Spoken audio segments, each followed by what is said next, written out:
We're back at it again on a Monday morning. Here we are at KROQ. Good morning. How goes it? Don't answer that. We are Klein, Alley's show. I'm Klein. There's Alley. Morning. That is the audio sniper known as DJ Omar Khan. What's We happening? got Jake the Nerd back there. What's up? Very busy all weekend, running around town, getting audio from people, solutions to problems that we are dealing with as a society. And then in the back, Vanessa, and believe it or not, he made it in today, Postmaster Johnny. We are all here and accounted for. It's always a question mark over Johnny because we're never sure whether or not he's coming in. And even 4 minutes ago, Vanessa was like, I don't know, he was supposed to let me know last night, and he never did. Don't know if he's going to be here, and then he just showed up. Hey, look, times like these, as the Foo Fighters once said, it's all a question mark. Will any of us be here? It was a weekend full of some high intensity and some evacuation, almost evacuation, packing, unpacking. But there was also some hunkering down. I don't know if you felt that, but it just felt like, okay, there's some calm, but also let's get ahead of it.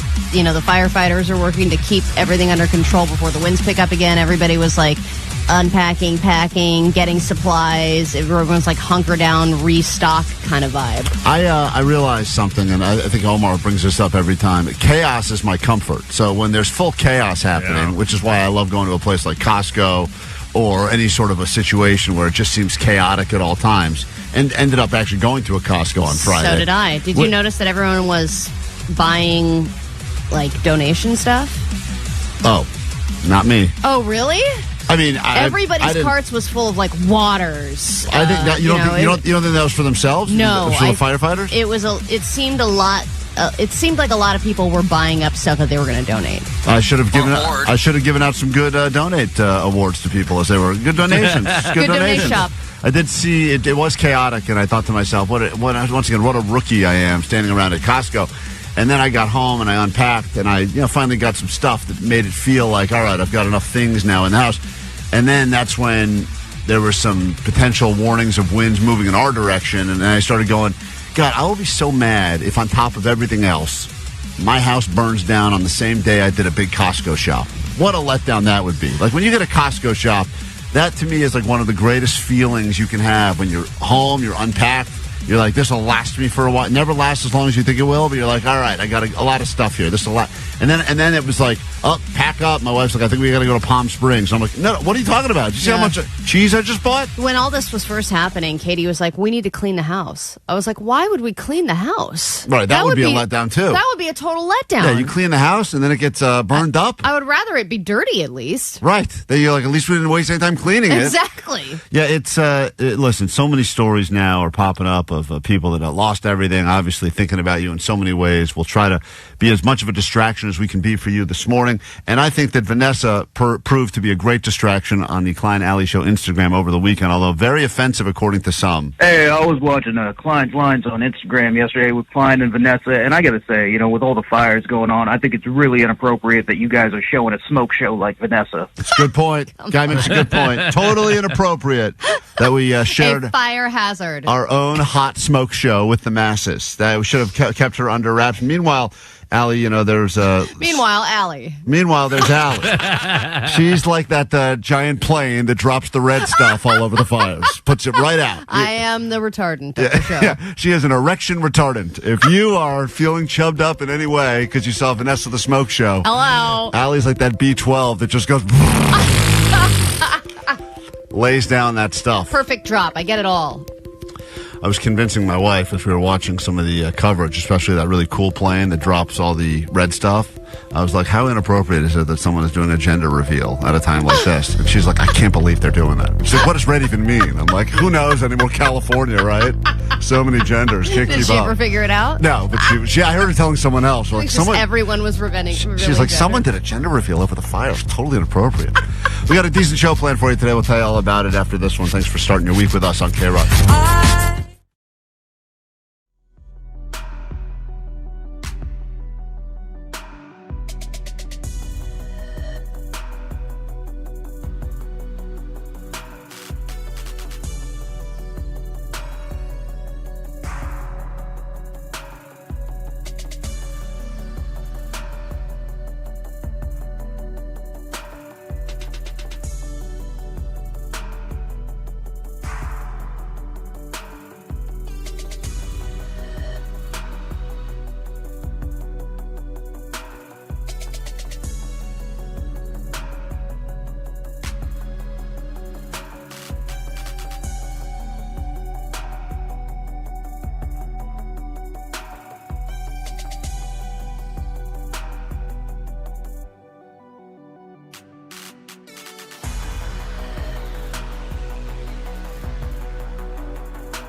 We are Klein Alley Show. Viva Klein Alley Show! That's what they say. Thanks for starting your week with us here. If you need us, the number is 800-520-1067. Up for grabs in just a few moments, $100 of Alley's money.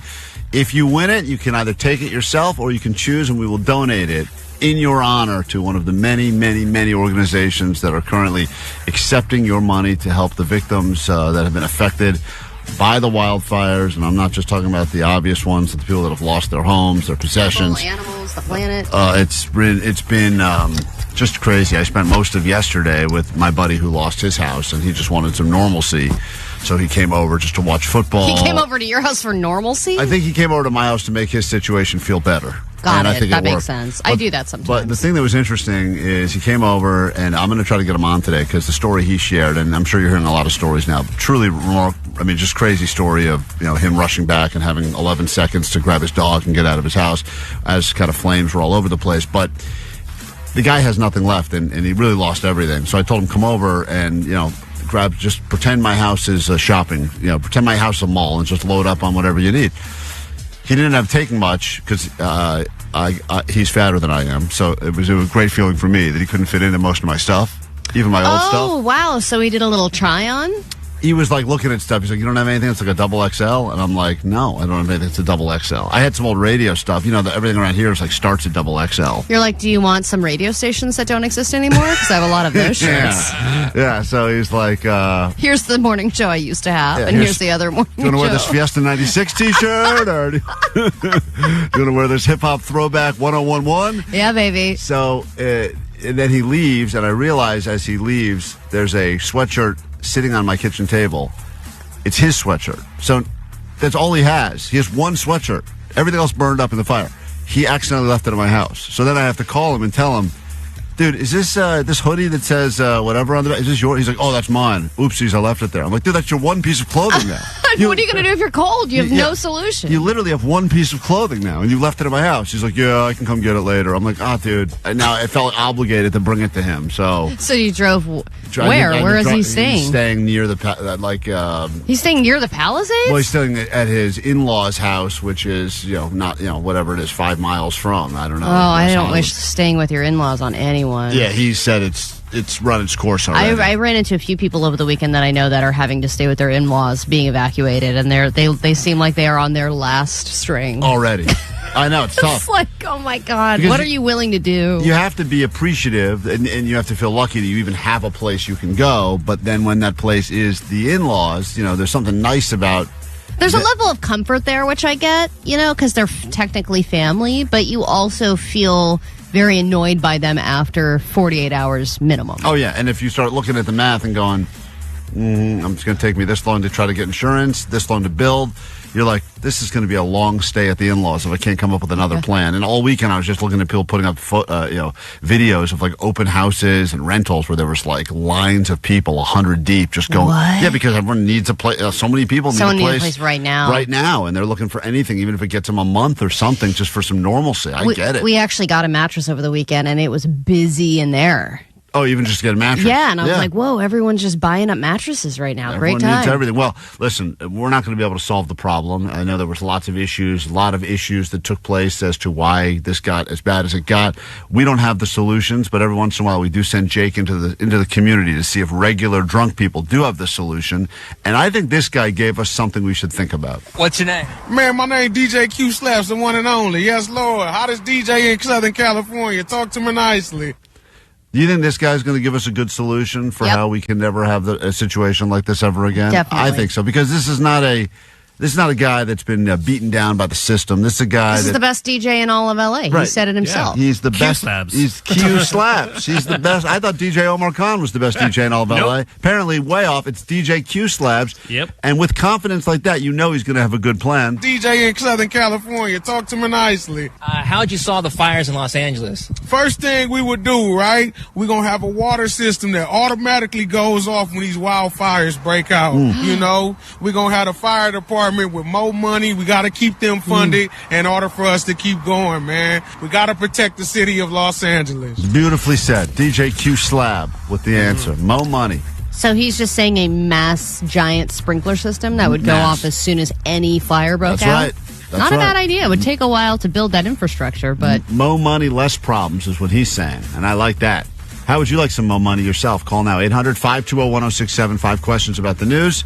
There was some playoff football that took place over the weekend, wild card weekend, other stuff going on that was not fire-related, believe it or not. And if you can answer these questions better than Allie, she will pay you $100 of her money. Call now, win next, 800-520-1067. That is after this on KROQ.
Show. That's my fault. I kept saying call, and I didn't unlock the phones yet this morning. The phones are now officially unlocked, which means they're open for you at 800-520-1067. Who even is responsible enough around here to lock the phones up into the weekend? That seems crazy. We don't lock our doors. Beer mug. Yeah, I feel like he was just here and supposed to take calls. I was like, I don't want to talk to people. I'll lock them up. If I lock them, then they never happen. Yeah, right. That's good. That's I didn't miss them because they never came. Employee of the month talk right there. Anyway, phones are now unlocked at 800-520-1067. You call, you answer 5 questions about stuff going on in the news, and let's be honest, we probably all watched and consumed way too much news over the past few days. Some of it is fire-related, other of it is not, and all you got to do is score better than Allie, who probably was not paying that much attention because she had another one of them real busy mom weekends. So if you would like to get an easy $100. Spectacular. I just had such a busy mom weekend. It was something else. I was just being a busy mom. Wait till Allie gets to share with you later what she did. It's her new biggest parenting fail. And I think that every time as a parent you can have a bigger parenting fail, I think it lets the world know anyone is really capable of raising a child. You dropped your kid again? No, I didn't drop him. He dropped himself. It's worse than that. Far worse. And Omar, before we get into this is serious neglect here that's going on. Before we get into the specifics of it, would you say this is Allie's biggest parenting fail? I would say so. But the situation that happened also happened to me when I was a kid. Right, when you were a child. And you hate your mom. And I hate my mom. Still hate your mom. Yeah, that's why.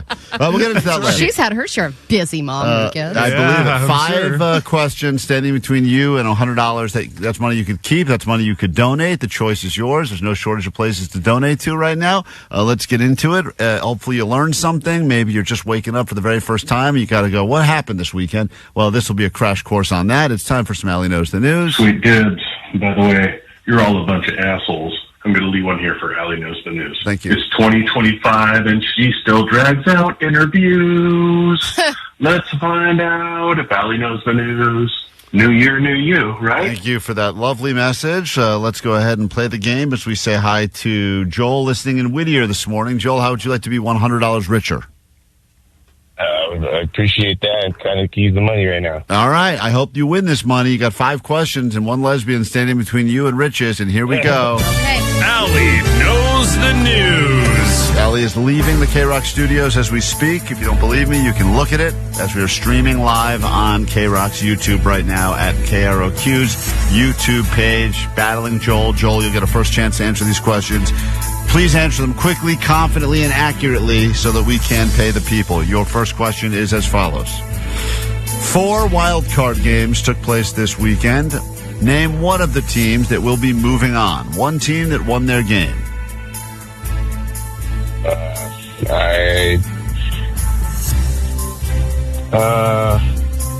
Houston Chargers. Los Angeles Chargers. Los Angeles Chargers. We go to question number 2. Saturday Night Live has just announced their first 2 hosts of their new season. Name one of the hosts that will be going to 30 Rock to host some SNL.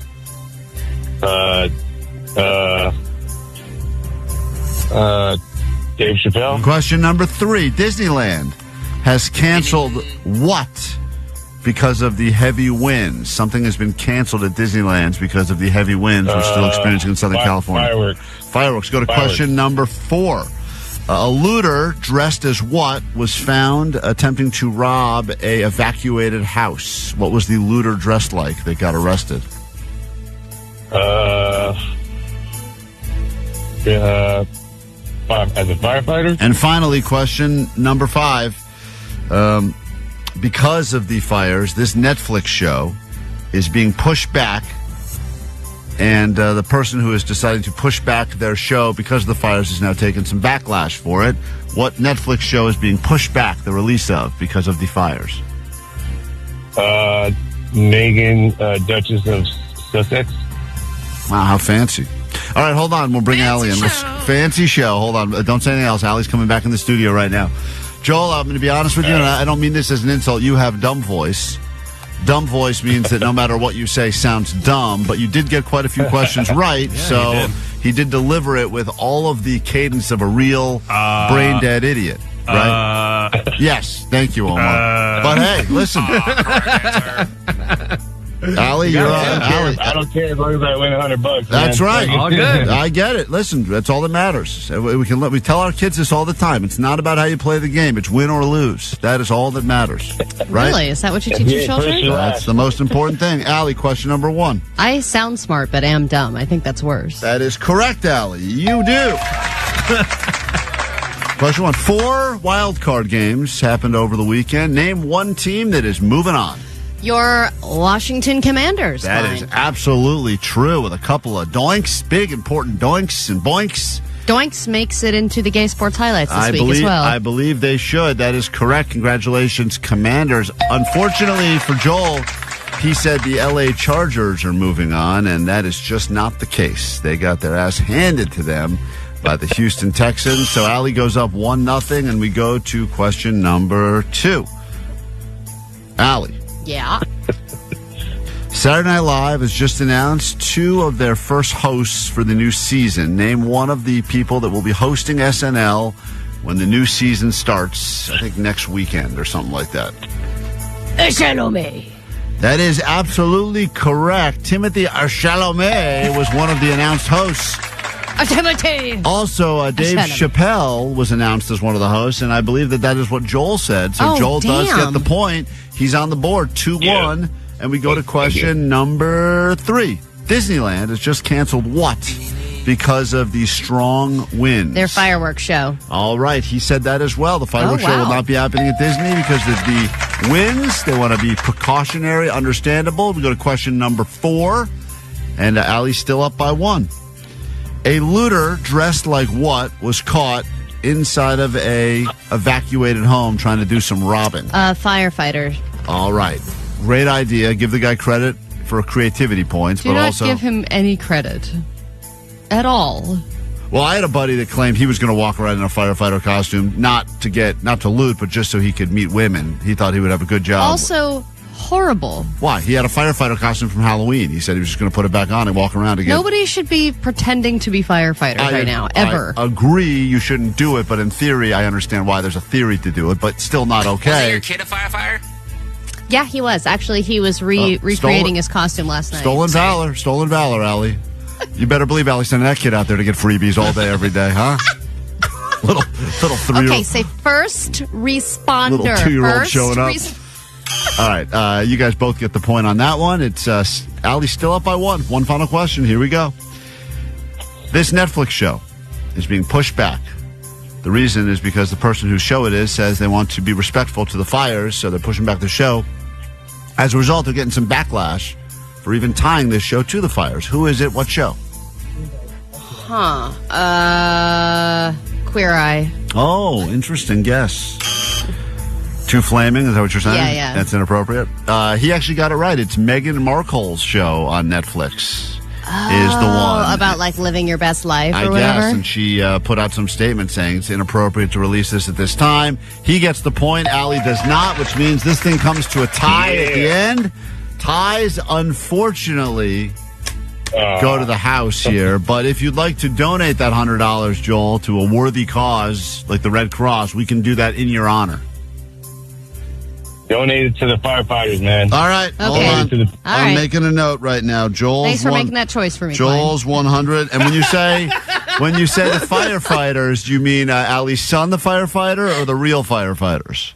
The real firefighters. Okay, good. Thank you, Joel. You're a good man. Let's Could really up his costume with $100. I know. Hey, that hat, Shiny bag. that hat could go from cardboard to real.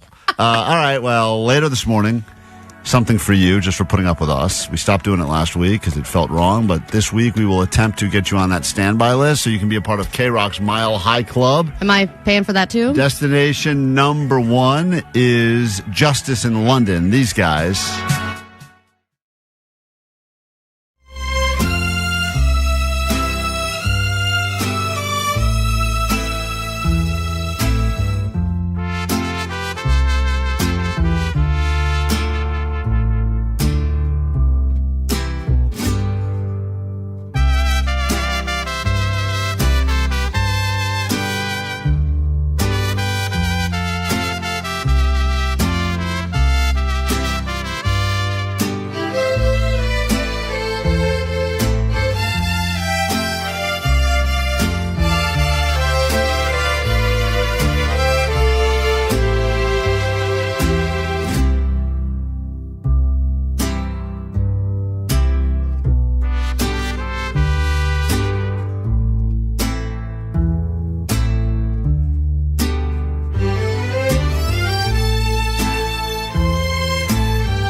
So you can be a part of the Mile High Club, travel to London, and see Justice. You'll have a chance starting at 9 o'clock this morning, and then all day long here at KROQ. Then we will give away that trip. So if your name's already on the standby list from before the fires began, which was a week ago but feels like years ago at this point, we will get more names on the list and then hopefully give you the good news. You'll be doing some travel in 2025. Later this morning on the show, I think it's time that we celebrate the city that we all live in and the city that we love.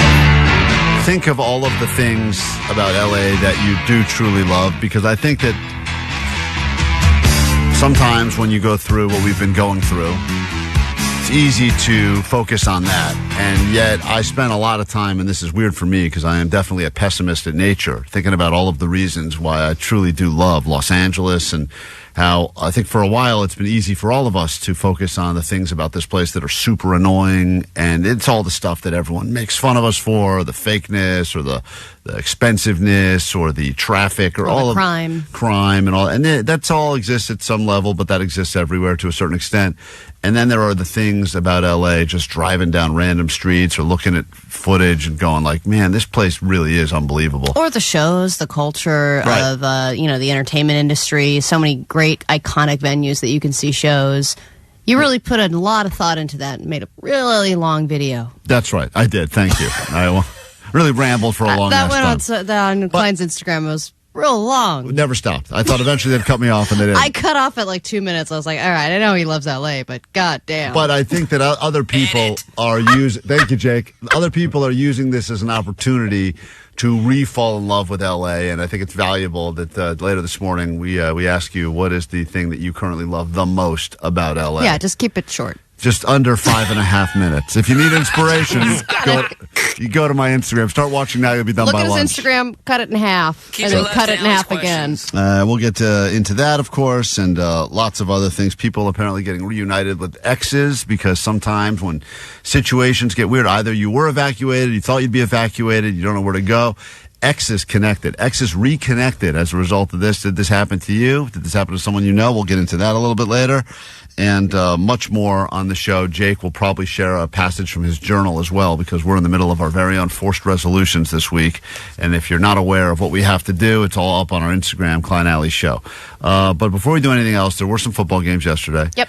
And they were not great, except for the last game was kind of exciting. The others were slightly more blowouts, a little bit lopsided. Doesn't matter, because Allie was watching the games for very different reasons. Yeah, and I didn't get to watch all of the games, but I did, of course, catch up on the highlights. And when you have a weekend where love and hurts are facing each other, there are going to be many gay sports highlights to play. And I would like to dedicate this gay sports highlights for Wildcard Weekend to the hole, because there are a lot of holes that rip open, a lot of guys bursting through holes. So just a special highlight reel for the hole. Here are the gayest sports highlights from the week. Love underneath. A nice, easy hook up to Jacobs. Connection made. McConkey. Bang, bang. Herbert McConkey. All he could do was grab a towel. Looks like he's got a hand underneath it. The backside. Oh my goodness. Leads to a run through the middle and a nice little hole. Ball came out, but Edger and Cooper came flying through the hole. Through the middle and bursting through that hole. Dicker popped up in the air. Dicker gets clubbed on the play. Hurts a fake and a beauty. It's a little too handy for the rookie Quinyon Mitchell. Queen has him, but now Queen's all over Lamar Jackson. They fight their way to the divisional round. Unbelievable. I have seen it all now. I even get a divisional doink. These have been the gayest sports highlights from this week. Divisional doink. Doink, doink, doink. Couple doinks yesterday, and that is maybe the gayest word out there. Doink is as gay as it gets. Oh, yeah. No shortage of doinking. They love saying the doink, too. So there you go, some of the gayest moments that took place during Wild Card Weekend. A quick break, back with an actual look at your ADD news. And then we start giving you stuff. That's right. Lots to give you today. Our way of saying thanks for coming back to KROQ, and I appreciate all of the kind words coming through on the text line. Of course we're here for you. We have no choice, but we look, you have many choices, so thank you for being here for us. The world famous KROQ. We are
Klein Alley Show, Monday morning. Thanks for hanging out, starting your week with us. Hopefully this week's better than last week. Let's just go ahead and put it that way. I mean, how can it? Don't mush, Allie. Right. Don't I can't say anything. Don't you mush. Let's just hope that this week goes even just a little better than last week. We'll take that. In fact, before we get to your news, there is a complaint about the news. Hey, what's up, guys? Sweet knockers.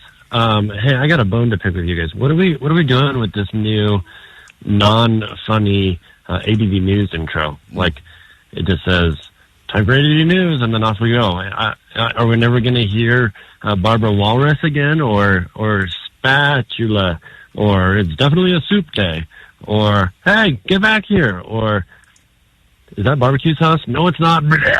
So many great lines we've heard as we get into the news, but you know what? There will be new ones. We've decided that we're not funny anymore, so we're just going to go with a serious approach.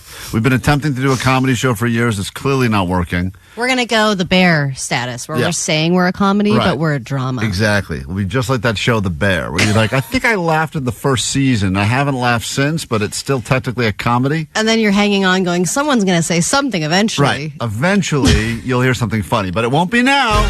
Grab your Adderall. It's time for A.D.D News. So I know Is it's that hard. barbecue sauce? No, it's not. There you go. There we go. You guys provide us with them. You want more of these funny things in the news? You leave them on the go Then line. you do it. 844-956-GO. We're tapped out and emotionally spent. So, yes, speaking of being Yeah, you emotionally are. spent. I just watched her video. Oh my God. Did you take a Valium when you did that? I mean, God, dude. I was tired. I hadn't slept in. I think last week was one of those weeks. I think I slept a total of maybe 2 hours all week. Dude, I know. And Friday, everything caught up to me. I don't know about you, but it just felt like everything, just kind of the shock absorption finally happened. And we do things that we might regret, like put out really long videos. Allie said she sat in her driveway and cried to herself. I did. I pulled in my driveway and I cried. And I was like, pussy, pussy. And I was like, I cried after I watched Klein's video. Oh my God. All right. I had to tap out at 3 minutes. So I was just like, dude, you're still going? There. Someone commented that Klein's video lasted longer than the entire fires. It's not true, by the way. So I know it's hard to keep hearing these fire updates. It's important, but it's also incredibly draining. But the goal for the weekend for the firefighters was to get a grip on them before the winds pick up again, which is going to happen today through Wednesday. They had 39 helicopters just swapping out, dumping water over the Palisades all weekend long, trying to protect it from getting to other neighborhoods. There was also a point where it was approaching the 405. I had more evacuations being ordered. But even with the progress that they made, the people that are evacuated probably will be until Thursday, until they know the wind has died down. All in all, 12,000 homes and businesses have burned down, more than that. And we're getting more information about some of the people who lost their homes. Jeff Bridges, Joshua Jackson, A-lister, lost his home. Yeah, poor Allie. And Edwin Castro, the big lottery winner, lost his beachfront Malibu home, and ironically also has a house in Altadena because that's where he's from, but that house did not burn down. That house survived. And you've probably gotten countless asks for donations from people, many of them sharing individual GoFundMes, and if you even go to GoFundMe, there are thousands of stories of families who have lost everything. But no matter what you choose to do, know that FEMA has put out a statement saying nobody wants your used clothes ever.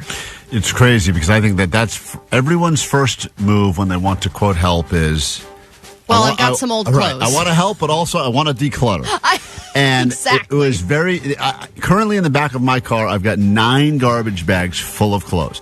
And I have been turned away from like 6. Oh, yes, Allie. 6 different, quote, donation centers. They're like, what do you got? And I'm like, clothes. And they're like, get out of here. We don't need them. And I'm like, but some of them are good clothes. These aren't all things we wore. Like, these are in good shape clothes. They go, nope, need toiletries, need Gatorade, whatever it is. They do not want clothes. It says on the FEMA website, it says, not everything is needed. Used clothing is never needed. Yeah, I know. And I think that is the easiest way to, quote, donate, because people feel like I'm doing something good for you, but also I'm cleaning out my closet. Doing something good for me. Yeah, same with food. It's like, well, I've got this old can of beans that's probably going to expire soon. I'll drop that off and feel good about myself. No, they want cash. Yes. Like, just like the holidays, they want cash. All right, I just wanted to pivot over to some positive, well, you decide if it's positive, some food-related news. Doritos has made an announcement about a new flavor, and the flaming trend continues. Ooh, that was badly worded. Golden Sriracha is going to be a new flavor that they come out with, and they even put out an Instagram post on their UK account about a potential new Dorito shape. And in the post, it's the shape of a square, and it says the shape of things to come. Whoa. Which I don't know about you, but I would not like anything but a triangle when it comes to Doritos. I mean, the reality is with a bag of Doritos, you get about 4 or 5 good triangles. Everything else is kind of in pieces at the bottom. But I love the pieces, too, because it mixes with the powder. I would be, for some reason, I can't explain why, I think I would be strangely angered if I had square Doritos. I agree. Why would you change the shape of it when a triangle, I mean, we've been doing triangles since the beginning of chip time. Yep. Triangles is better for a tortilla chip. Really, it was just Pringles that was like, hey, we're going to do oval. Weird. Yeah, like oval with a scoop, but everyone else has kind of gotten on the triangle train because it works. You can pick it up, you put it on one side, you just put it right in your mouth. You could even do that little thing where you... Maybe the triangles break more somehow, like in the bag. Maybe the squares stay together better. I don't know. I mean, look, it's all about evolution, right? I mean, I'd love to be able to tell my grandkids the time about when chips used to be triangular, and they go, shut up, you old man. No one cares about your story. That's like electricity. Yeah. From before electricity, before when chips were triangular. You don't even know back in my day, these Doritos, these Cool Ranch Doritos were all triangular. I cut my mouth all the way down, but I loved it. They go, old man Klein has really lost it. He's all senile and talk about triangular chips. If you're listening to this, probably you have a lot going on. There's a million different things that people are thinking about at once. And one thing that you might want to start doing or continue doing is multitasking. But according to a new study, multitasking is making all of us stupid. Doing many things at once is not just distracting, it is actually literally taking points off of your IQ, according to scientists. Yeah, I think we've been led to believe that if we're doing many things at one time, we're being more efficient. That's with our time. way of conquering the world. But the reality is then you're just doing a lot of things half-ass. Well, what's happening, too, is that because we're so overstimulated by social media and the internet, our brains are getting bored doing just one task. So we're like, I can't possibly just do this one task, a.k.a. driving. Yeah, I need to do Klein other things. has to shoot a video while he drives. Thank you. I don't need to say anything because I feel like enough people have said enough things. All right, Omar, we don't have to play the video. But I'm going to go ahead and say a lot now. And I moved to LA in 2006. Great. Song started. And before I even got from the airport to the place I was staying at, which was my buddy's floor, I fell in love. I love the vibe. I love the energy. Obviously, I love the weather. There's something about this place, and I get to see it every time I have someone come and visit me. Okay, every time I have a family member come, a friend, someone who's here for work. They're here for a day or a couple of days, and there's a look. It's an LA thing. It's never existed anywhere else I've lived, and I've lived in other places, and there's a magic here. There's a magic here that is fueled by, obviously, the dreamers, the people that have come here to try to fulfill whatever dream they had. But also the fact that there are so many different types of people in this spread out place.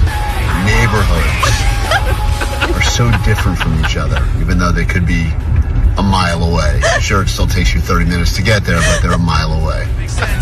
And it's so easy to bitch about the things about LA that are frustrating or that are annoying. The prices, and rent, and traffic, and it all seems so weirdly insignificant after going through what we've been going through this week. But I just know that this place is special, and it will continue to be that special. Way. And it's emotionally, this has been the weirdest, hardest week. Just seeing all the stuff that we've been seeing and all the emotional, we're evacuating, we're not evacuating, we're staying, we're going, alerts, alarms, checking on friends.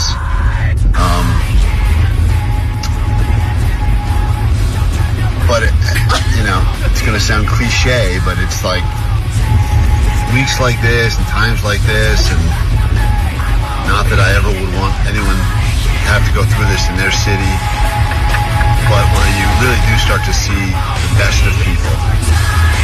And, I'm not a guy that usually looks at the glass as half full, clearly. But, all right, that's got to be enough, right? You're still going? My hard drive just tapped out on me. I didn't have enough recording time. All right, that was the entire Linkin Park song. We got to get into a brand new hour of the show. I think that was my wet leg question.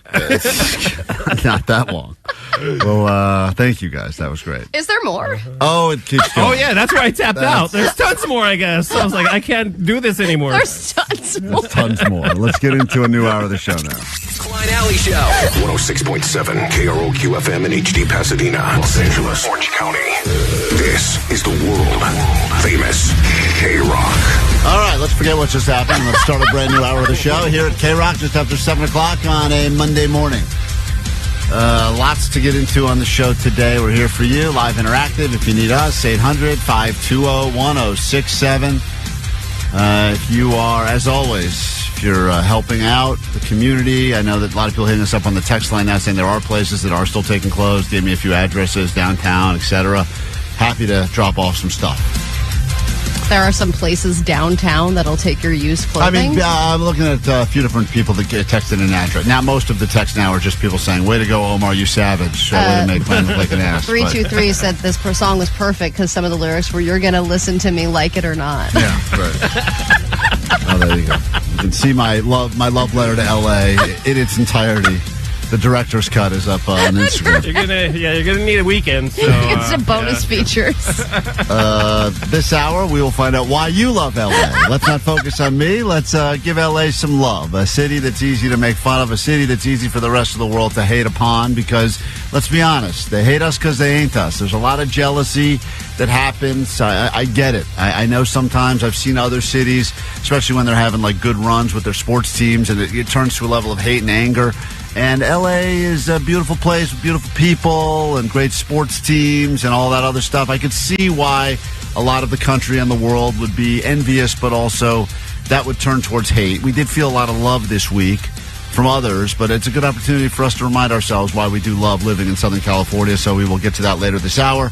Also, as you know, the influencers have been out there doing some things that they shouldn't be doing, Allie. Going to the burn sites and doing some videos, selfies, fire selfies, all that stuff. It's bad news, and a couple of them are taking some serious heat, literally and figuratively.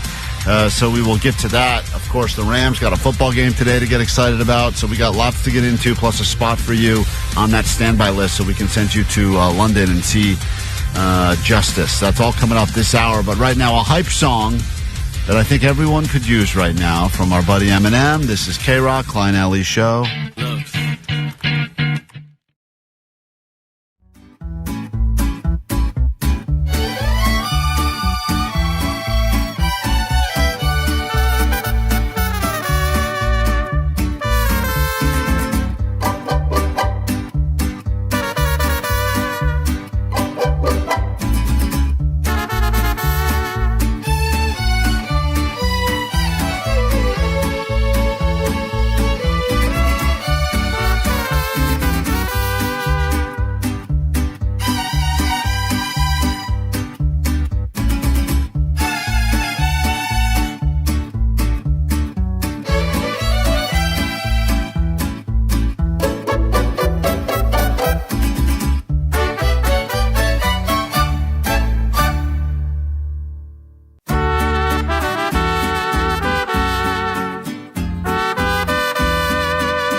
This is the song Allie listens to every time she hypes herself up as a mom, so she can be the best mom she can be. And apparently over the weekend had an epic mom fail. Well, I don't think it was an epic fail. I think it could have happened to anybody. But it didn't. It happened to you, and it was epic. And the same thing has happened to me before, but I didn't do what you did, and as a result, I am a great parent. Well, look, I'm not an overly paranoid parent. I'm not a helicopter parent. I am a parent who's just kind of middle ground. We're like medium dirty, medium strict, just kind of chilling. Medium dirty. That's the kind of parent you want. Yeah, I'm not overly cleanly, that but I'm not filthy. self-identifies as medium dirty. We're medium dirty. Didn't you tell someone to put something in your trash mouth one time? Yeah, I think that was you. Well, you are gross. Well, thank you. Dump it in my trash mouth. That's medium dirty. That's true.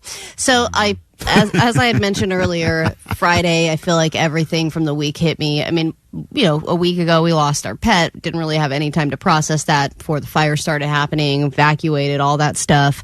And then, by the way, are you telling the story about losing the pet kind of in the same sentence as the fire so you can get some of that sympathy lost to pet stuff? No. I'm not trying to get... Because I heard you tell someone, and it sounds like you're kind of blurring together the reality and the fire stuff.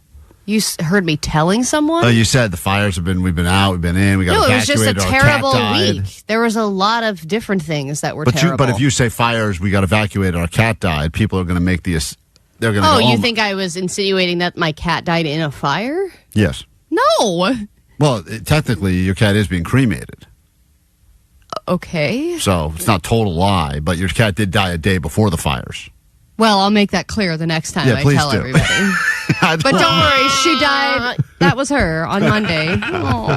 Oh. So sad. I'm going to miss you, Khaki. Yeah. So anyway, her name's not Khaki. Oh, what was it? Zoe. Oh, miss you, Zoe. Just make up a stupid cat name. So anyway, I pull up in my driveway. As I said, I just started crying. I was like, I can't believe the week is like this was 5 days. This was 5 days of really tough times for everybody, but obviously everyone is going through a level of PTSD right now, and it's been really rough. Then I walk in, and I'm like, all I want is just, I want to take a long-ass nap. I just want to sleep and catch up and allow my mind to process some of the stuff that's happened.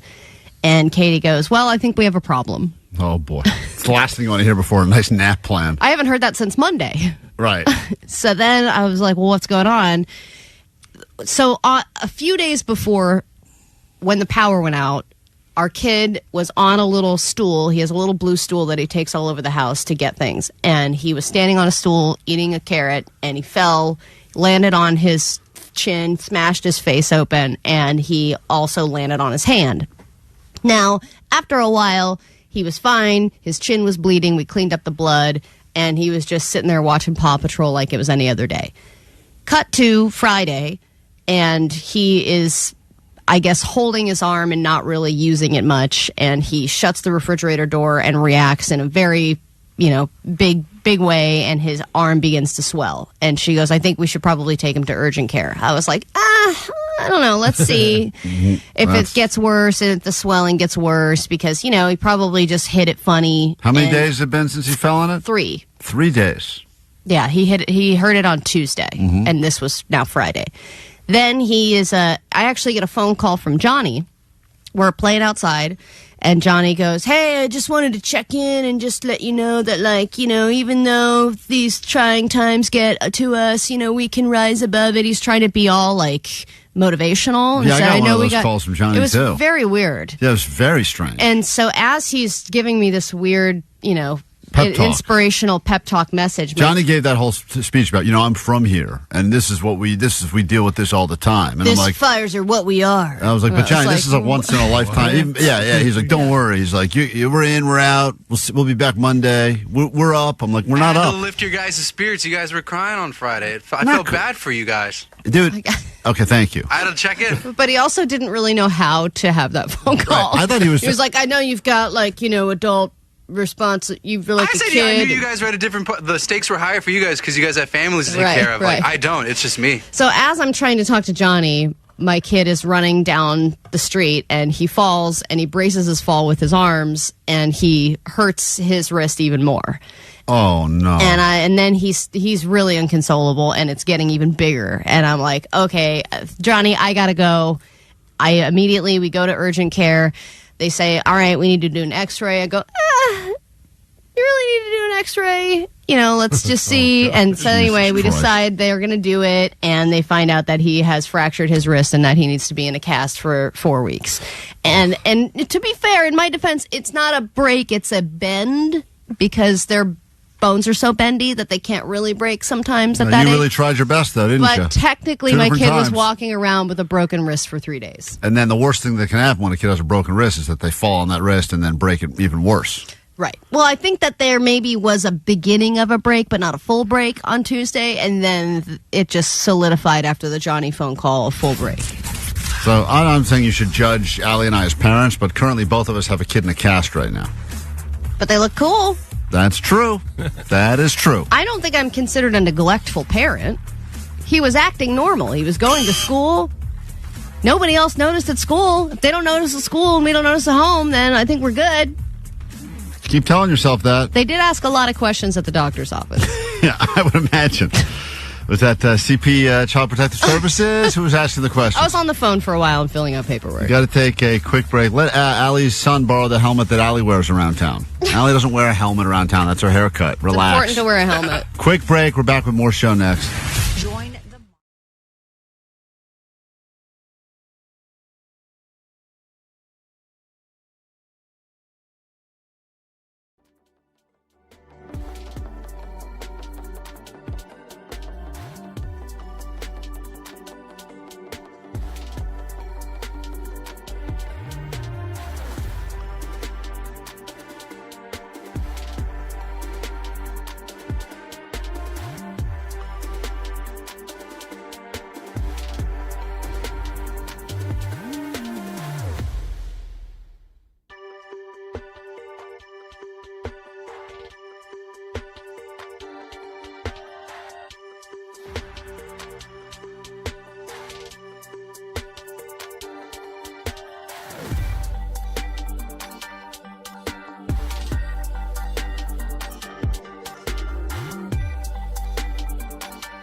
KROQ, seen a lot of people using the phrasing LA strong these days. Very strange, actually, as I was watching all the football games over the weekend with them doing the national anthem and taking a moment of silence to send their thoughts to the victims of the California wildfires. It seems like so many times when there is a disaster, big disaster, national disaster, international disaster, LA is sending our love, our resources, our support, money, etc., and it's very strange when that comes back in this general direction. Not that it doesn't feel good, and I will say of the many, many years I've lived here, 20 years now almost, I've never had more people, random people from my life, people I haven't spoken to since college, people I haven't spoken to since high school, former teachers, weird friends of my parents. Former teachers were reaching out to you? Allie, it was a... Please let him be gone. They were all hoping for no response. I think they all were. But I got back to each and every one of them. So Spelled still it wrong here, too. bitches. So it was interesting, and maybe you feel that way as well, to get all of the love that has been coming in our general direction. And it's interesting because for a long time, I think everyone knew and had a feeling if you live in LA, you're winning. Regardless of how life is, you are here. You're in one of the prettiest places on the planet. This is a great place to live. And and then it took a weird turn a few years ago where it became kind of cool to hate on LA. I blame Joe Rogan for that. I blame a lot of people that were like, yeah, LA's done, dude. Nightlife, LA's over now. There's been that.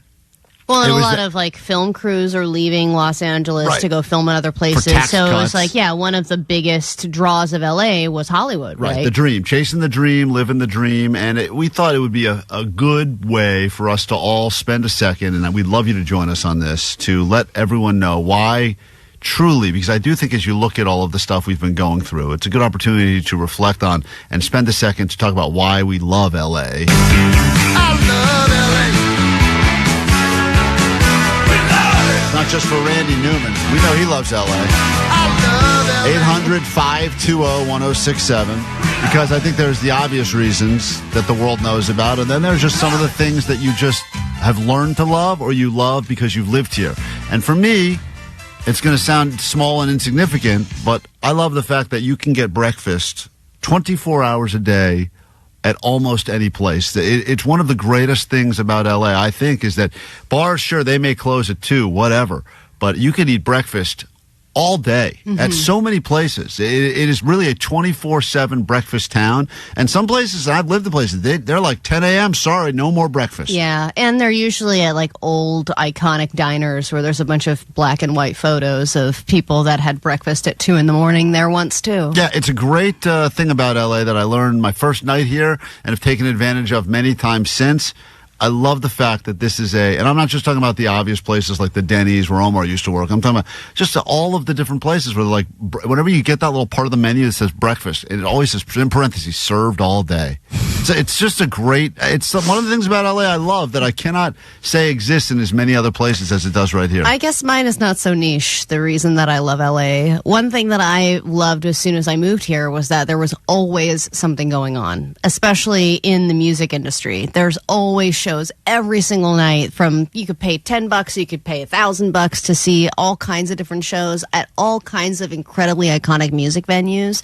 And you think about you take it for granted sometimes, and then you go to another city like like Chattanooga, and they're like, yeah, we had a Creed cover band come through a while back, and you're like, man, it's so sad that you don't have a lot of shows to see, and we have all these incredible shows that we get to see every weekend. There's like A-list performances. Yeah, 714 said, good morning, happy Monday. My favorite thing about LA is definitely all the concert venues. So many venues, so many shows, always something going on for music lovers.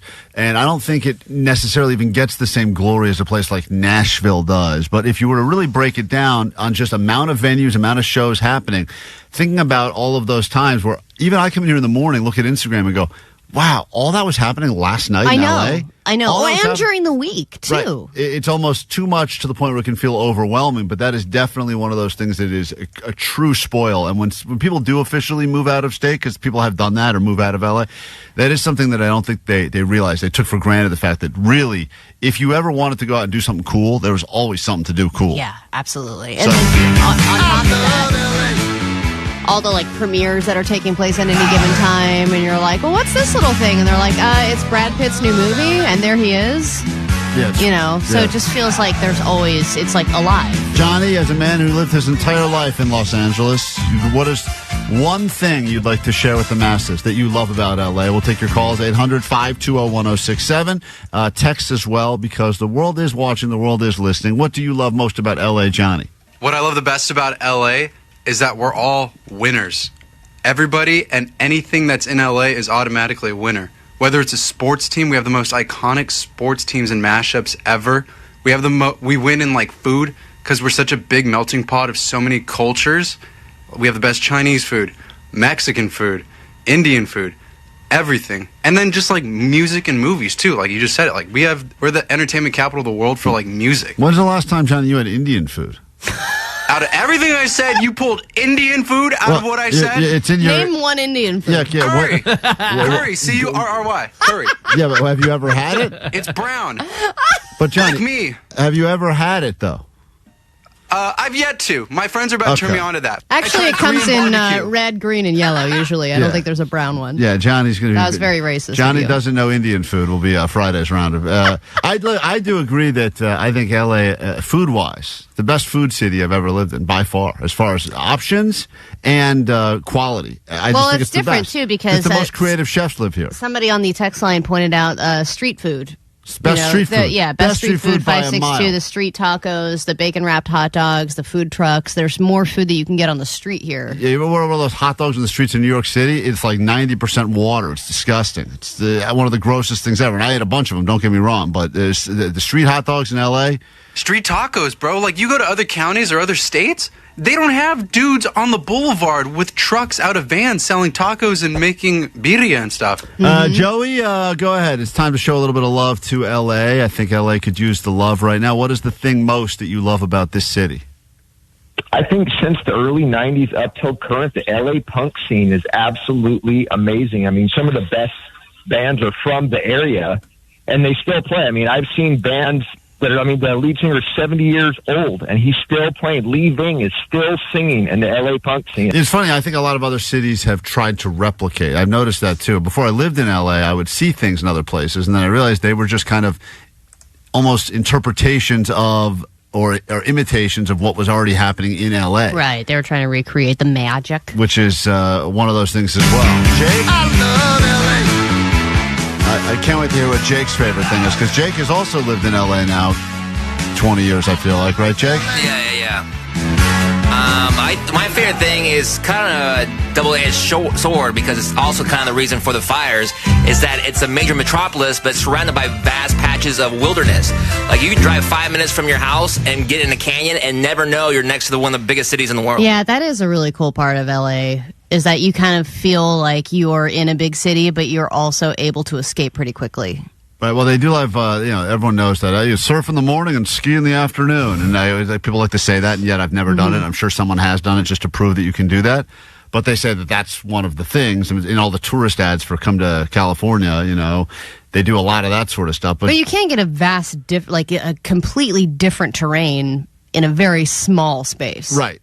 And if you are up in a canyon, be it like a Runyon or Fryman, or pick your favorite canyon, something in Malibu, you do feel that you are, worlds away from being in a major city, which is something that I think, you're right. It's part of potentially why we're in the fire issues we have, but also, man, it is one of those things take for granted. It's beautiful. 818, my favorite thing about LA is the Sunset Strip. It has everything and anything. 646, my favorite thing about LA is KROQ, specifically KROQ in the mornings. I've never stopped listening when I got here to go to college 35 years ago. Well, thank you for doing that. That's the whole reason we did this segment, just so someone finally said that. Now we can move on. Marissa on KROQ, good morning.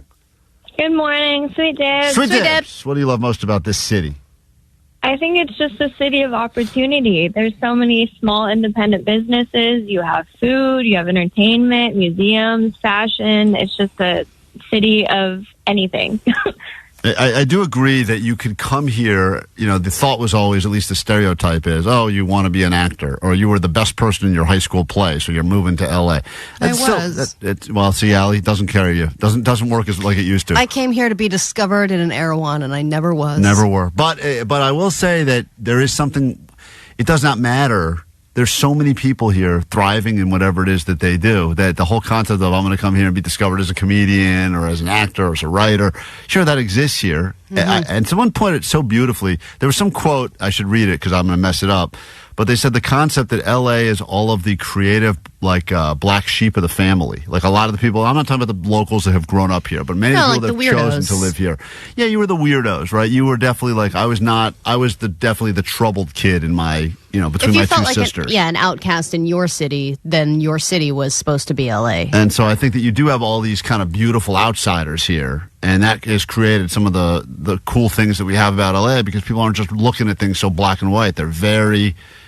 The way that they look at the world is different. It's more clever. 805 said, obviously, the best thing about living in L.A. is the weather. I was sitting in my jacuzzi in January watching football, and I heard the ice cream man go by. God damn. I love L.A.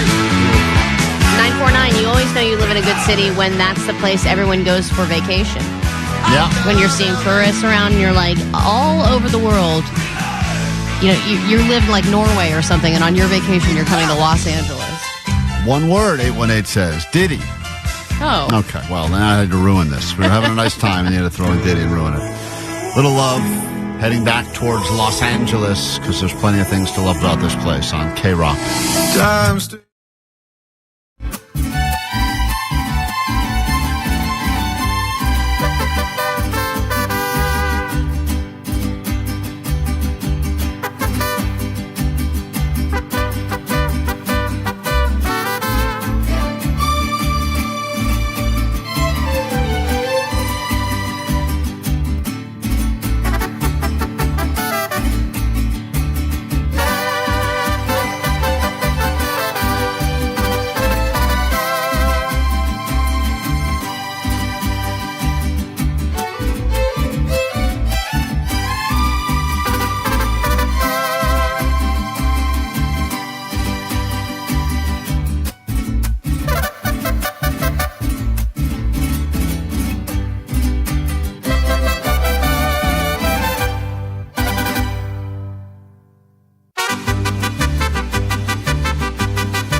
K-Rock, we are Klein Alley Show. A lot of people trying to figure out how we can, in the future, prevent this sort of thing from ever happening again. And there's all sorts of people in tech that are coming up with solutions, or they're saying the way things will be rebuilt will be done totally differently now, different materials. Obviously, other ways that we can potentially keep ourselves as these winds continue to creep back in. I think tomorrow's going to be more windy again. So like everyone says, don't start patting ourselves on the back just yet. No, they're saying be vigilant. Be vigilant and all that. But we decided let's get ahead of it. So Jake was out at a bar talking to very intoxicated people that do a good job of thinking outside the box with solutions to problems. And he asked them how they would potentially help handle future fires that we may encounter in Southern California. What's your name? My name is Richard Eastman. Now, you think this guy is going to deliver a good solution, Allie, or no? One thing we can say is he's intoxicated. I mean, he got through his first and last name. Kind Sky's of. the limit. Kind of. 71 years young, and I've been coming to the Rainbow and the Sunset Strip in Los Angeles since 1965. So this guy's been around a while. He's seen some things. Dude, to be a regular somewhere since 1965, that's another reason to love L.A. Yeah, right. You guys are regular at the old Rainbow. If you had all the power in the world, what would you do to end the fires in Los Angeles? I would legalize 10 more medical marijuana states. And I often feel we're living in a Blade Runner movie because one of my best friends was one of the characters in Blade Runner. And by the way, I'm in a band called Green Jello. Oh, it didn't take a lot of time. Green Jello? That guy's in Green Jello? That's what he says. Come on. Huff and puff and blow your house down, Green Jello? That's what he says. Little big, let me in. Not by the hair, the chinny chin chin. Huffing and a puffing, gonna blow your house in. Yes, I'm not Bill Manspeaker or the guy from Tool, but your dog is really cute, even though it's looking away from you. And that's how you would solve the fires in Los Angeles? Well, we're living in the smoke in L.A. Let me ask you this. A lot of people are doing dry January. Have you heard of that? Dry January. It's where you don't drink all January. Have you heard of that? Well, I don't drink like I used to, but they make a very good rum and coke here. All right, well, there you have it. I don't drink like I used to? How did you used to? I think you can tell by his first answer how he used to. How are you Do you so have any alive? encouragement for people who are doing dry January? Drinking and driving is not cool because I believe a DUI now is about $10,000. But do you? I believe. That's the only reason is because it's expensive. He also knew an exact number, like as if, right? But do you have any encouragement for people who are trying to not drink all month? Smoke more weed. Perfect. Or eat an edible and don't pay the tax. The black market actually is less poisonous weed. All right, there you go. Beautiful. Words of wisdom. Saving fire, saving your dry January. Quick break. We got more show to get to. Your news and a spot on that standby list to join K-Rock's Mile High Club sends you to London all next. Klein Alley Show. Apparently better for your ears than Q-tips. The world famous K-Rock.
of news these last few days, so let's give you some more of it. Your ADD news with Allie. Then we will get into a brand new hour of the show before we get your ass on the standby list to get you far, far away from here so you can go to London and check out Justice. It's destination number 1, if you're keeping track, KROQ Mile High Club. Perhaps you're a legitimate member of the Mile High Club. That used to be a bragging thing. Now it's kind of gross because of how tiny the airplane bathrooms are. But still, we will make you a member of KROQ's Mile High Club by sending you to London in about an hour. So be ready to call and win those tickets. But first, your news. Grab your Adderall. It's time for ADD News. So, damage from the fires is now estimated to be over $100 billion and counting. And even though the fires continue, they are trying to piece together how they started, except for the ones that we know were started by a-hole arsonists who, as we said last week, should be set on fire themselves. Though a lot of people hate Ring cameras and feel like we are losing privacy, they do help a lot in situations like this, because there are several videos where people saw the beginning of the Altadena fire, and it's helping them investigate the cause, possibly an electric issue, but Edison is investigating.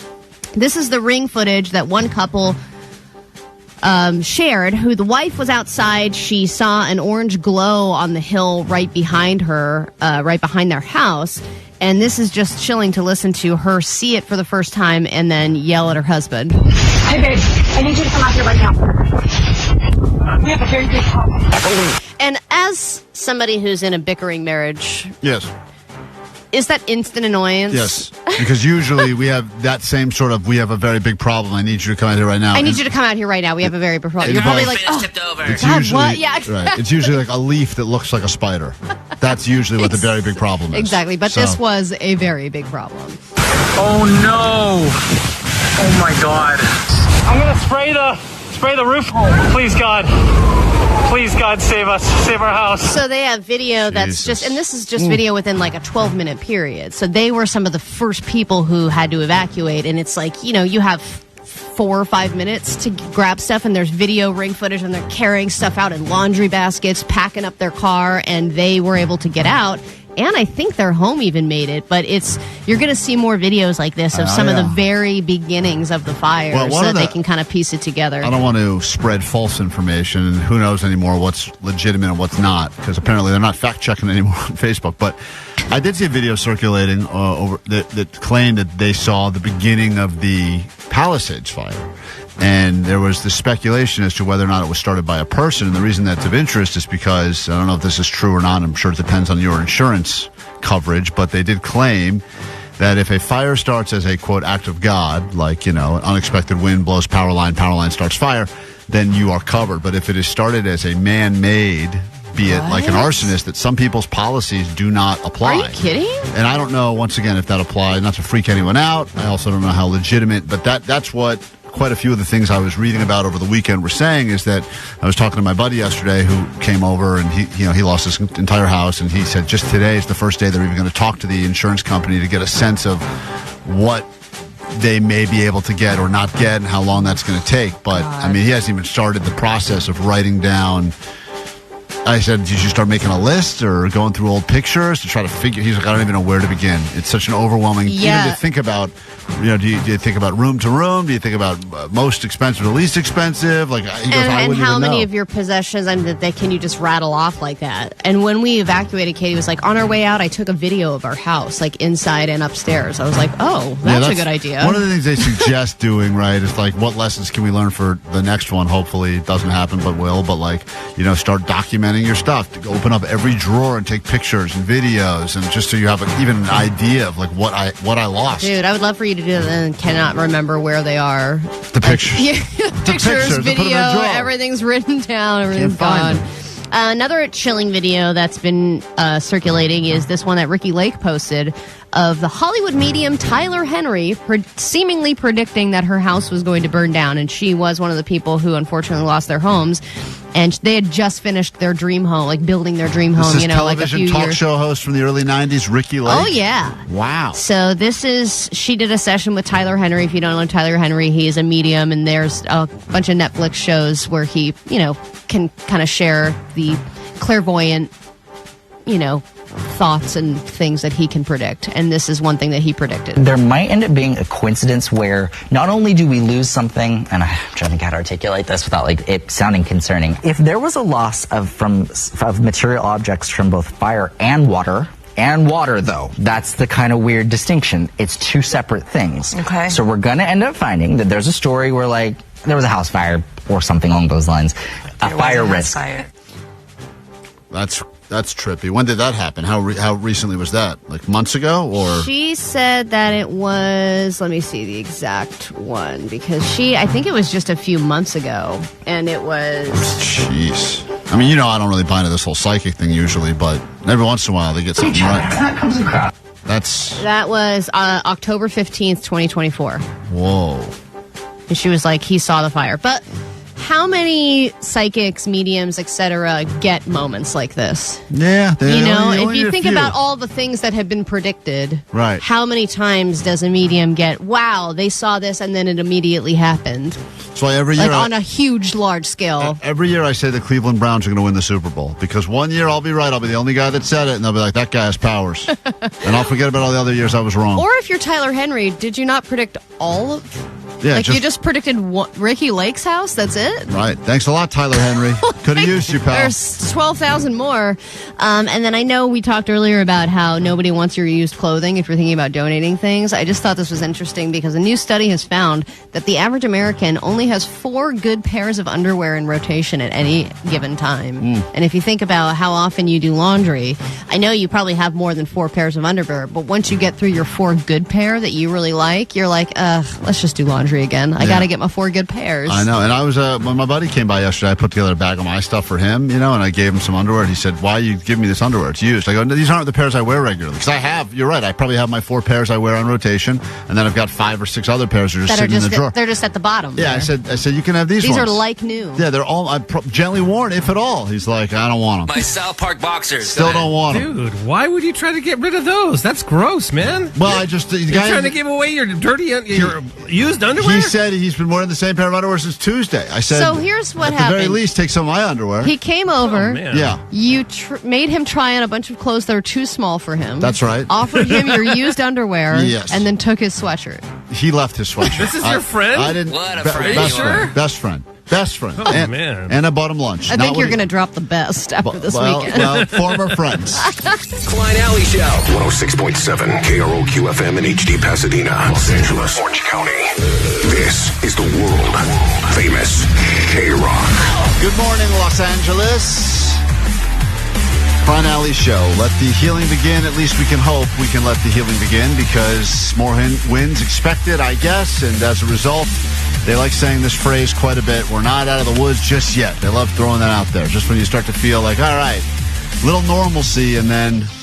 So I still got, I don't know about you, but I still got all the go bags packed and by the door, because I know it almost feels like it's a jinx sort of situation where if you start saying, time to unpack the bags, then all of a sudden it's going to get bad again. So I may leave them by the door year round now, just to keep away. Well, they say that you should do that, but it's like you're going to, like we were just talking about, you want to pack your things that are comforts to you, right? Things that you probably want to use on a regular basis. I consolidated our go bags from 3 to 1 small one, but we also still have, quote, memories that are just sitting in our trunk.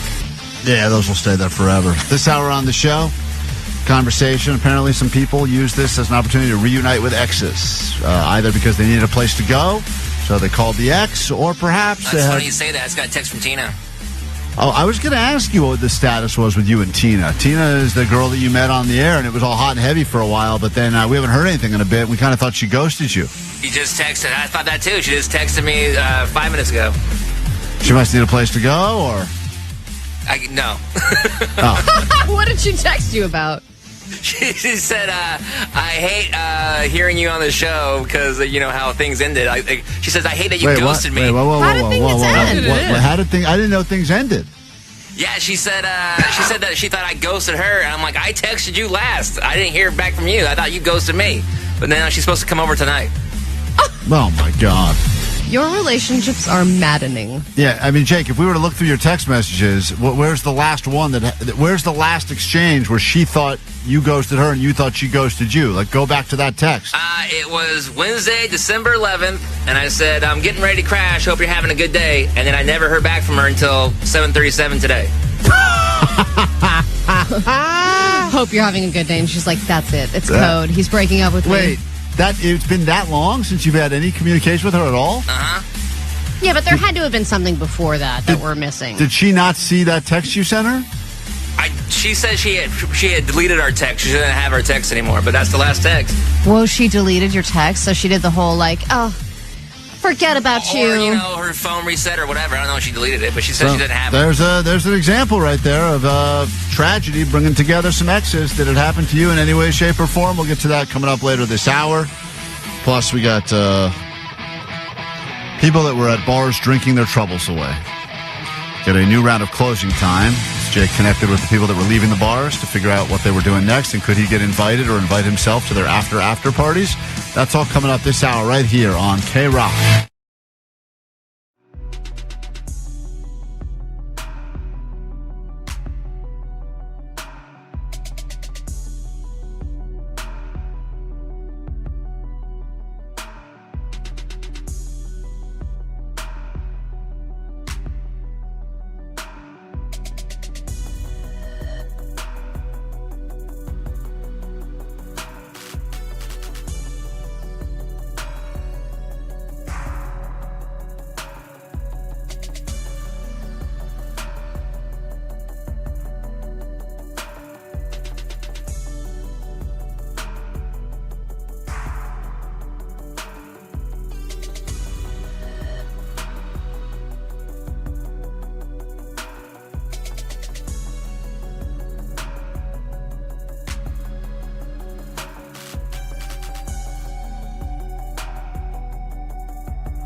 Head and we say them out loud. In our minds, we think this is brilliant, right? Sometimes we know it's stupid. Yeah, Sometimes. and it's like we don't have a very good filtration process. That's Right. like, no, that's dumb, don't say that. And then they just get said, Yes. and then they're there forever. Right, and then Omar, Jake, whatever, the audio sniper. I groomed a young boy. Right. Like, in my head, that didn't sound stupid when I said it, because there was context there. I was talking about Johnny, and it wasn't grooming for sexual reasons. It was grooming for employment purposes, which is still cool. Still not going well. Still cool grooming, but that's good grooming. If we're going to talk about good grooming versus bad grooming, someone wanted to point out that at the very beginning, before these fires became fires, I was the real mush here, and I will defend what I said, but still. Good luck. This is what I have been accused of doing, and it makes me feel terrible, but here we go. Wasabi, people. Got a bone to pick with Klein. I want to clarify, you were on record about a week ago now. I'm a podcast listener. You said, we have wins. What a bunch of losers we are for being worried about wins. And other people have real stuff to worry about, and all we have to do is cry about wins. Okay, I do remember. I remember that specifically. I remember yeah. when we did get the wind warnings. It seemed, at the time, I once again was not talking about fire. I actually personally wasn't even thinking about fire. I was just talking about the wind events because they weren't. I didn't realize that when they say wind warning, they were referring to fires as well. I call me stupid. This is going great. Yeah. I thought that they were, and in the past, Allie, You whenever could have just not played this at all. I It's could stupid. have. You're right. Should have not played it. But we are very transparent on this show, and it usually comes back to bite us in the ass. I did find that all of the wind warning stuff to be a little, at the time, a little sensationalistic. In your defense, you ignore all warnings. And by the way, how many warnings have we received for so many things that turned out to? Remember there was the rainfall warning that we got, and they said it was going to be heavy flooding, and there was nothing. And we do have a lot of big warnings. We get heat warnings. We get all kinds of warnings Like, that don't materialize. We're very good at no weather. We do. L.A. is great at 70 and sunny. They're great at that. Whenever there's any little bit of weather outside of that, the media loves to really sensationalize it. And in this particular case, boy, they were right. That wind warning was spot on. And then, about 24 hours later, the start of the worst fires in history due to wind. Not even just California history, but U.S. history. And then Klein comes on again later, a couple days later, and says, it feels like when your team loses when they're supposed to do well. That's what it feels like. You're doing great, buddy. I don't think that's how it feels. Pretty sure people are now looking at their burned down house saying, well, at least the Rams are still in the playoffs. Hey, at least they are playing tonight. It's not, once again, he's taking. Wait, when did you say that? He's taking my comment and he is applying it. And he's thinking about not it, in the which way is that not it was what you're intended. supposed to do. I said when there is a general feeling of sadness that kind of is palpable throughout the entire city, and it's that thing where you're looking at each other, and I said the only way I can relate that to, that we've experienced more recently than this big disaster, is when it's like the Dodgers are supposed to do great, and then they get eliminated in an early round, and everyone's kind of looking at each other going like, this community kind of sadness and this just disappointment thing. Now, So this is your a much- next I'm- comparison no. with community sadness is the Dodgers losing? You're right. This is better the second time. Oh, hold on. Oh, my let God. me rephrase Klein, it. seriously, just stop talking. When there is a unit where you look at a stranger that you don't even know, but you're both looking at each other and you have this, we're both equally sad together. And I'm sure people are affected way worse than people lost lives, people lost houses, people lost animals. I'm just saying. People lost games. People lost games. That's right, Allie. Thank you. Uh-huh. But I'm just saying it is the feeling of an entire sadness that looms over a massive city like Los Angeles. Uh-huh. That is something that I say we get samplings of during sports things when they don't go according to plan. I see, and you're saying it's It's like not- a I'm not- blown-up version of that? Yeah, it's a bigger version of that. Someone knows what I'm saying. I think it's a little worse than that. Thank you. All right. Keep up the good work, man. All right, thank you. I appreciate it. I will Yeah. keep up the good work. Well, And the Rams, You guys need to do more better. and the You really Rams do. are still playing, by the way. Rams tonight, huh? but if we lose tonight, Everyone it will will know be what a I'm talking about. collective grief That's on the same scale Not- as the I didn't massive say- wildfires, never said which is same what scale. Klein I said. didn't say same scale. I said similar, where you can look. Where you can look. No, Al, Not similar, where you dude. look. Where you look at a stranger, you're in line. I at use a synonym. Okay, You're at a CVS in line with someone, a complete stranger. You know nothing about the. You give each other that same look of disappointment. The Rams. We're in this Okay. together. Someone. God damn you all. It's okay. Blame the wind. We'll be right back. We got more show, believe it or not, after this. I don't know how much more show we have. Did you reunite with an ex as a result of these fires? Are you living with an ex right now? Did an ex reach out to you that you never thought you'd hear from again? I want those stories. Next at 800-520-1067. Join the Mile.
K-Rock, Klein Alley Show. Perhaps there are people that were in your life that you never thought you'd hear from again, and then have some pretty terrible situations here in Southern California over this last week. To think that 1 week ago today, we came back all excited and ready to get into a brand new year, and then Tuesday came, and it's been just a giant, colossal cluster F ever since. And sure, there's been great stories of heroism, and hats off to the firefighters from all over the place, firefighters from around the world that are coming here to help save us, and the amount of level Mexico, of respect. Canada, 9 other states. Jobs I didn't even know existed. The guy that flies the plane with the cool red stuff, the fire retardant. You didn't know that job existed? No, not really. I didn't know that's something you could be great at. I mean, watch these guys. The accuracy is unbelievable. Josh Allen style accuracy. And what is that, part-time? Because you don't do that year-round. I think you got to have a guy on the ready that's, he's probably a pilot, could probably fly any plane, but also has the ability to fly that plane. Into firefighting, and I know all about this stuff. No, the helicopters that could do the water drops, even the water that would land in the Encino Reservoir, soak up all the water and then spit it out. Cool, man. Really cool stuff. And so obviously there's good stories that are coming of all this. And then there's the weird stories about exes reuniting. The person that you broke up with, maybe right before the holidays, maybe just after. As you know, January is already one of those weird months where people are ending relationships. It's the biggest divorce month of the year. A lot of people were breaking up pre-holidays because they wanted to go into the holidays single, or the holidays were the last straw. You finally realize we just don't have what it takes. Let's start the new year fresh. This is the retooling of the dating profile month? Yep. And as a result of this, though, because tragedy does have a weird way of bringing people together. And Johnny said that he was reached out to by an ex of his. Or, Johnny, did you reach out, or were you reached out to? I forget what happened exactly. The ex? They reached out to me. And they were looking for a place to crash, or was it kind of just one of those, I'm scared, like, let's do something together? Because you were evacuated, so you didn't really have a place to crash. Yeah, they just reached out to me. They just kind of did like a little check-in. They were just like, hey, how are you doing? Thinking of you right now. And I was like, now, don't you think? And I was like, yeah, you are. Yeah, you are. If a check-in is happening, I threw the phone so fast, I was like, oh! Don't you We're think in there. People were using this, Allie, as an excuse to maybe if there was some unfinished business with an ex to be like, you know what, this wouldn't come across as thirsty if I just reached out at this moment and said, hey, what's going on? There was that story about Jenny Garth seeing with her ex, Peter Facinelli. It was like, okay, well, I'm going to go there and I'm going to evacuate there because it's somebody that you know and that you can be yourself around. And even though things didn't work out, it kind of brings you together in a weird way. And you had somebody who was staying with you and her ex-husband or ex-boyfriend or something was staying there as well. That was weird because I brought in a friend of my wife's who showed up with her ex. So they were both there, and they were not, there was nothing sexual. There was no chemistry there. Like, it was but it was just strange. To have them all in the same place. Yes. I got to watch two exes look at each other in a non-sexual chemistry sort of way. Yeah, and go, hey, we didn't work out, but also I hope we make it through this. Mark on KROQ, what was the reconnection you had during this? Hey guys, sweet dibs. Sweet dibs. Klein, it's your betting buddy Mark, but I actually this applies to me too. I reconnected my estranged father. Haven't talked to him in 30 years. Reached out to me because of the fires. That's incredible too, because you think about does he live in Southern California as well, or no? Just saw it on the news and gave you a call. Nope, saw it on the news. Used to live in Massachusetts. Now that we reconnected, I learned he lives. He's driving across the country in an RV and living in a bunch of different places, but reached out to me for the first time in 30 years. Yeah, I think about all of the people that I heard from, and there's some people I'm surprised they didn't hear from, but most of the people I heard from are people that I would say had zero relationship. I mean, previous Really? Yeah, but people I hadn't talked to in well over 10 years. Well, and it's interesting to see the level of reach out as well. Was there a phone? There were some people I got phone calls from, some people I got texts from, some people I got Instagram DMs from. Yeah, a lot of DMs. One person gave me a LinkedIn message. Also, I don't know if you felt the same, but we were not, in our, at least as of now, luckily we didn't lose our houses, right? We had some evacuations and some pack-ups and some scary stuff. Yeah. But for all of the people that wrote to me, hey, anything I can do, let me know. And I don't need anything personally, but I also looked at it like an opportunity where I've never had more people offer to do something for me ever in my entire life. Well, and I've been offered so many different places to stay that are way nicer than where I live. Yeah. And I was thinking, man, does this offer stand? Like if there's another opportunity where I need a place to stay, Yeah, I would love to take you up on that, sir, with nice house. My wife has a client that apparently has a Palm Springs estate that was not being used. And she said, if you guys need it, it's there for you. And I hear my wife go, no, we're okay. And I'm going, whoa, what do you mean we're okay? We're okay. Exactly. And you're like, well, if I have a choice, I'd rather be there. If I got the weird ex-couple and all their dogs at our place, let's evacuate our place and go to that place. Totally. Let's upgrade. Eddie, what happened to you on KROQ? Hey, Sweet Dips. Sweet Dips. My ex-girlfriend's aunt and mom reached out to me, and they live all the way in Portland, Maine, and I'm like in Orange County. I'm not even near the fire, so I'm like, oh, okay, well, thanks. I appreciate it. But your ex did not reach out to you, but relatives that you met when you were dating her reached out to you. Correct. Yes, I thought that was kind of weird. Well, this is a time for concerned moms. Concerned moms. Concerned moms are concerned all across the board about everybody and everybody's kids or kids they went to school with. It's like a general check-in for every single person in their sphere that is in and around Southern California. And I think that also, too, not to be exploitative about this whole thing, but I think my mom's life is pretty boring as is. So this is exciting for her, living on the East Coast. Think about how much they love to share news. But people are checking in on her secondhand about how I'm doing, and she needs me to fill her with stories to then deliver to her friends because it gives her something to talk to people about. She's like, all right, give me some good stuff. What do you got? And I'm like, Mrs. Klein's son lives in Los Angeles. And I tell her, I'm like, Mom, remember the grocery store we had to stop at because you had to use the bathroom when we were coming back from the beach that one time? She's like, yes. I'm like, it's gone. She's like, okay, good. Thank you. Oh, man. Thank you so much. I'll translate that to Beverly. I got to go call Patty right now. So, listen, if you're back together as a result of it. 310 said, I definitely reached out to my ex for the End of Times meetup. End of Times meetup. It's real. Once that door was open, it's always open a little bit. We are KROQ Klein Alley Show.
drinking more than normal these last few days. Understandably, people have been under a lot of stress. There's been a lot of people either evacuating or staying at home or having a drink just to celebrate. Maybe your plan was to do dry January, and then you go, we'll start that thing in February, which is a better month anyway because it's a shorter month. I don't know why we all agreed on this dry January thing. We should have just all settled on dry February because it's easy to get through 28 days. All the other ones are tough. Jake goes to bars as they are attempting to close the bars because I think a very interesting crop of people are still hanging out when the bars close. They do not want to leave after they yell last call. Oh. They sell closing time, and these people are like, yeah, right. My wife is one of them every time. So it's always interesting when Jake asks the people what their plan is after closing time, because very few of them ever want to go home. They want the night to continue, and then Jake tries to invite himself to join them, and it's time for a brand new batch of closing time. Closing time. Learn all of the night. Thank you for coming, but we're now closed. Guy's the best.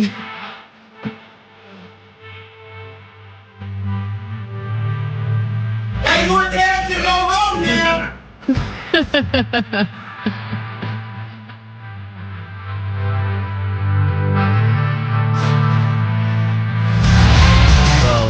Let's start with this first person that Jake met as they were leaving or refusing to leave the bar. What's your name? I am Rachel. Rachel from where? North Hollywood, California. She seems happy drunk, but she wouldn't leave the bar. So the bar's closed. What are you still doing here? That is a very good question. I'm a f***ing alcoholic. Oh, no. Well, that did answer the question. What the f*** you want me to answer? I'm a f***ing alcoholic, bitch. Whoa, that took a turn.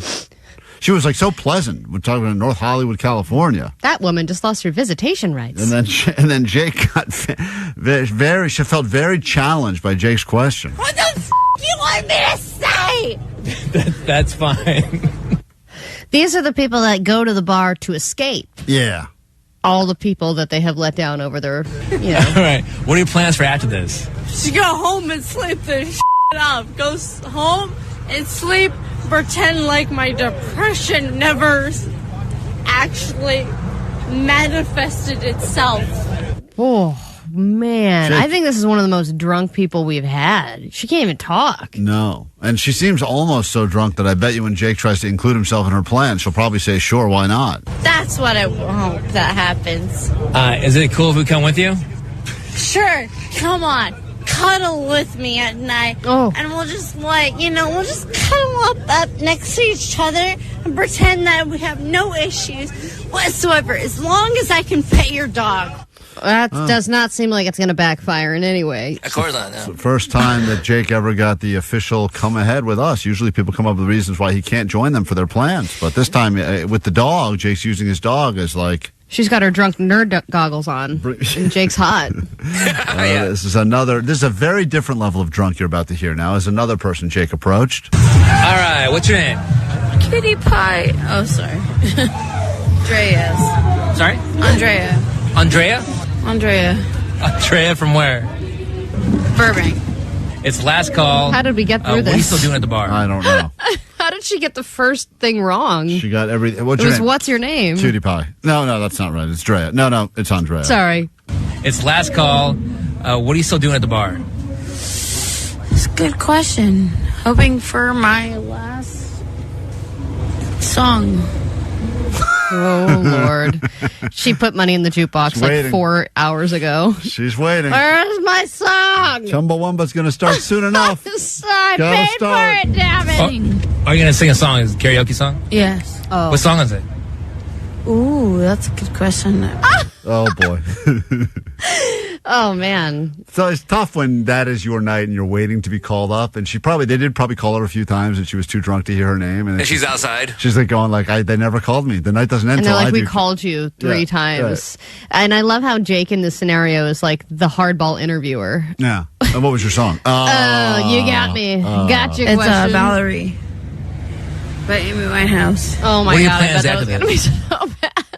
Valerie! Wish you had got- Why don't you come on over? That would have been the second worst tragedy to happen in Southern California had you sung that song this What week. are our plans? Tell me. Go home and spoon fork. Home and bang. Nah. Oh, she's got a guy with her, Jake? Yeah. Ah, bummer. He was Okay, like, go home and spoon fork. And then Did she he said, forget the word for sex? and then she said bang. So she like corrected him quickly. 'Cause And let me he's tell like, you, yeah. nothing turns a woman on more than a guy saying we're gonna go home and spoon fork.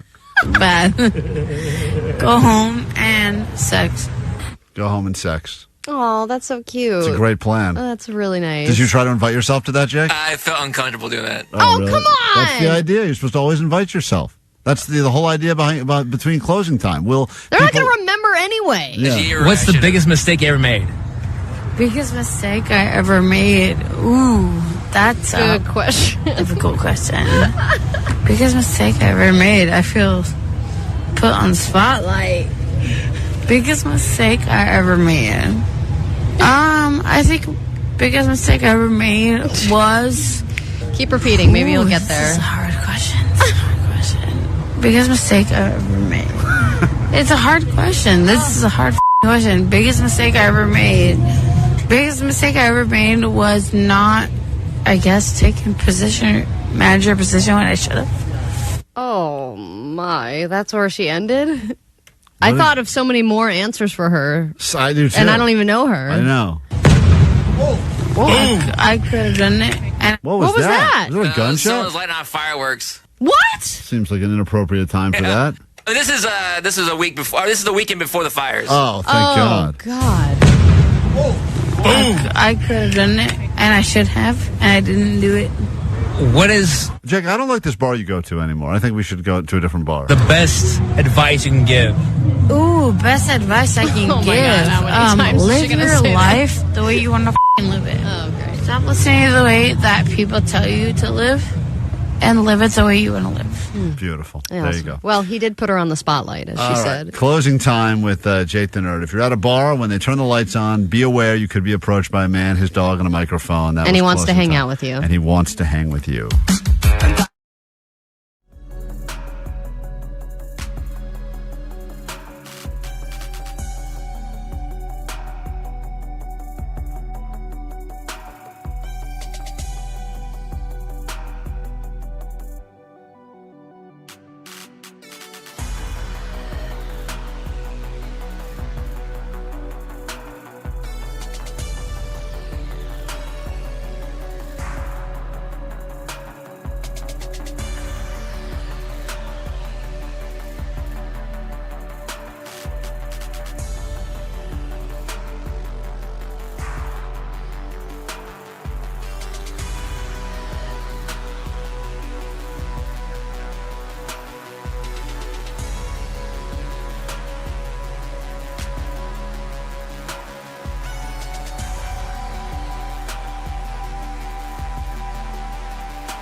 Wild Card Weekend rolls on with the Rams playing tonight. Allie was watching the games for a very different reason over the weekend, so perhaps you didn't hear all the doinks. Well, fear not, your Gay Sports Highlights is here to catch you up. Here are the Gayest Sports Highlights from the week. Love underneath, a nice easy hook up to Jacobs. Connection made, McConkey. Bang, bang, Herbert McConkey. All he could do was grab a towel. Looks like he's got a hand underneath it. The backside. Oh my goodness. Leads to a run through the middle and a nice little hole. Ball came out, but Edger and Cooper came flying through the hole. Through the middle and bursting through that hole. Dicker popped up in the air. Dicker gets clubbed on the play. Hurts a fake and a beauty. It's a little too handsy for the rookie Quinyon Mitchell. Queen has him, but now Queen's all over Lamar Jackson. They fight their way to the divisional round. Unbelievable. I have seen it all now. I even get a divisional doink. These have been the Gayest Sports Highlights from this week. Klein Alley Show. Mornings on KROQ.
Joe. New major festival announcement, which we will get to with your ADD news in just a moment. And then we get you on a plane and send you far, far away. Great air quality. London. You don't hear about the air quality too often in London, but I'm sure it's better than what we've been dealing with in Southern California. It's part of KROQ's Mile High Club. You'll be going over there to see Justice, destination number 1, which lets me think that there's going to be more destinations, but all you got to do is get on that standby list. You'll have your first chance in about 5 minutes this morning with us here at KROQ, and then all day long, we'll give away that trip next week. Get on the standby list, get to London. It's just that easy. But first, your news, what's happening in the world. Let's figure it out together. Grab your Adderall. It's time for ADD News. All right, so as we said last week, situations like these fires bring out the best or the worst in people. I'll start with the worst and then I'll go to the best. The worst comes in the form of the 29 people who are being charged today with looting.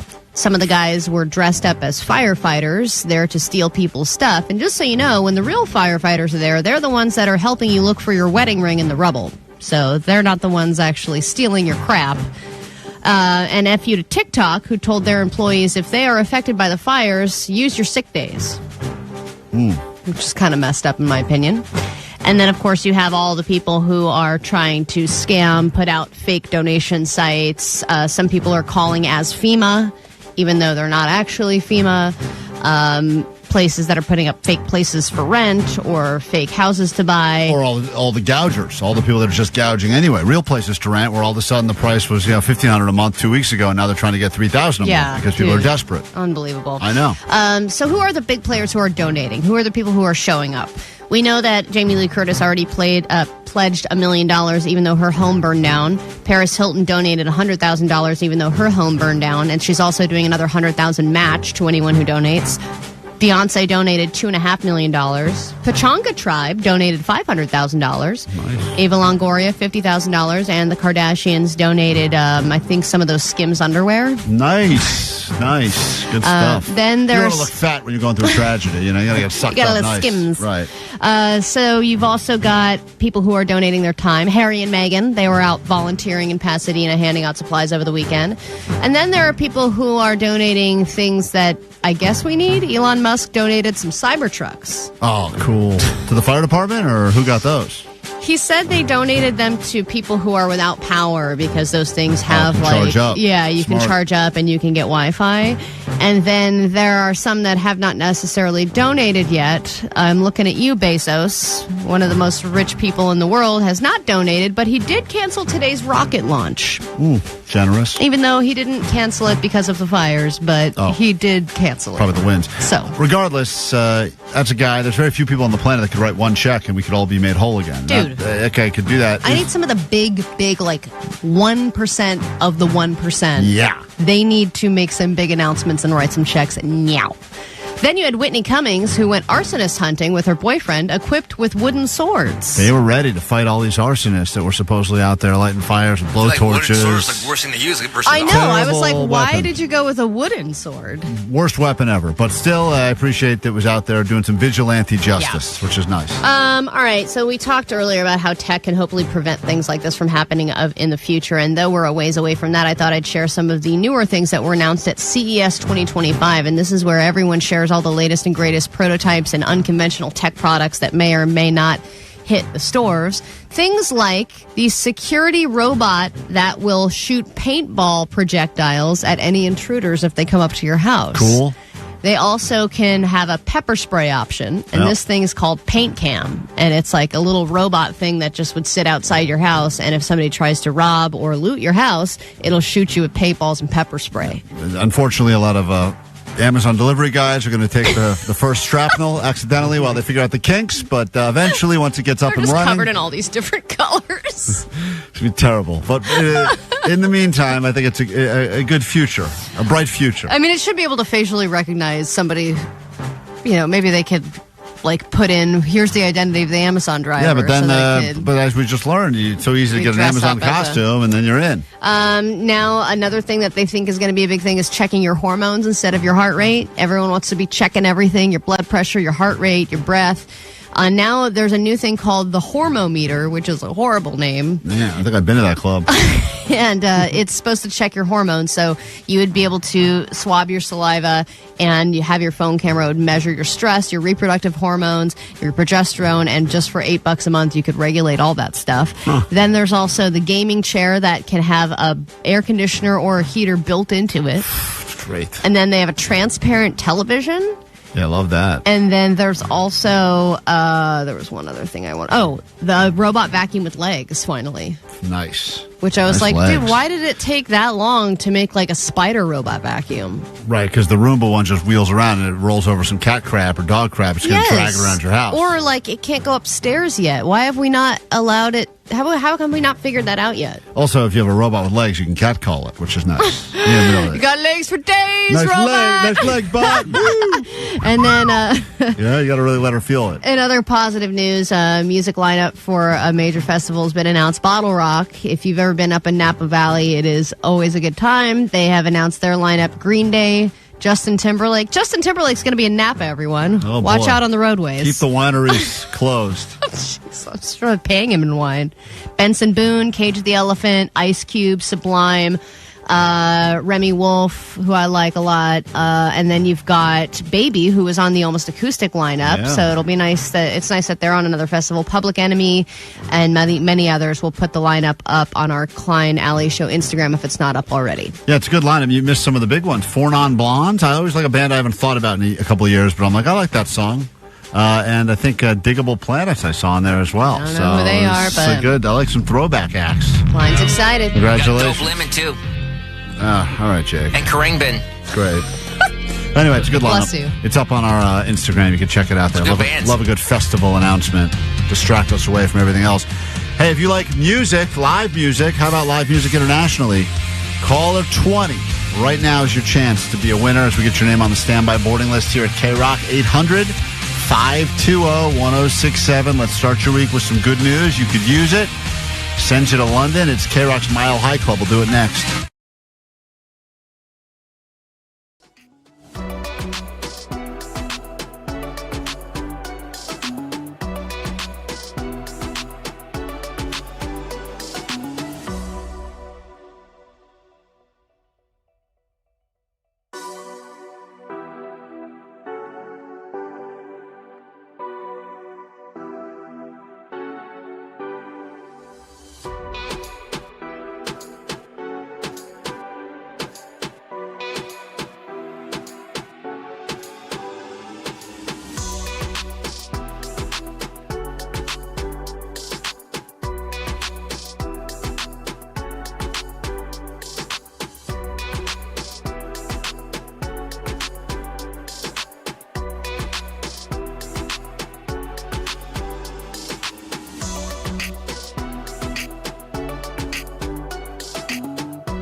106.7 KROQ FM in HD Pasadena, Los Angeles, Orange County. This is the world famous K-Rock. All right, a new week. Let's hope it's better than last week. Good morning. Welcome to K-Rock. Klein Alley Show just after 9 o'clock. And now begins us putting your name on the standby list so we can send you for some international travel, and you can be a member of K-Rock's Mile High Club. Is it as much fun as the traditional Mile High Club? Probably not. But I don't know if that's that much fun, though. I think it's one of those things it's like the all sex like on the beach thing, yes, where it's, in exactly. theory it sounds fun to brag about, but it wasn't really that great. I think the only brag is that both of you can fit.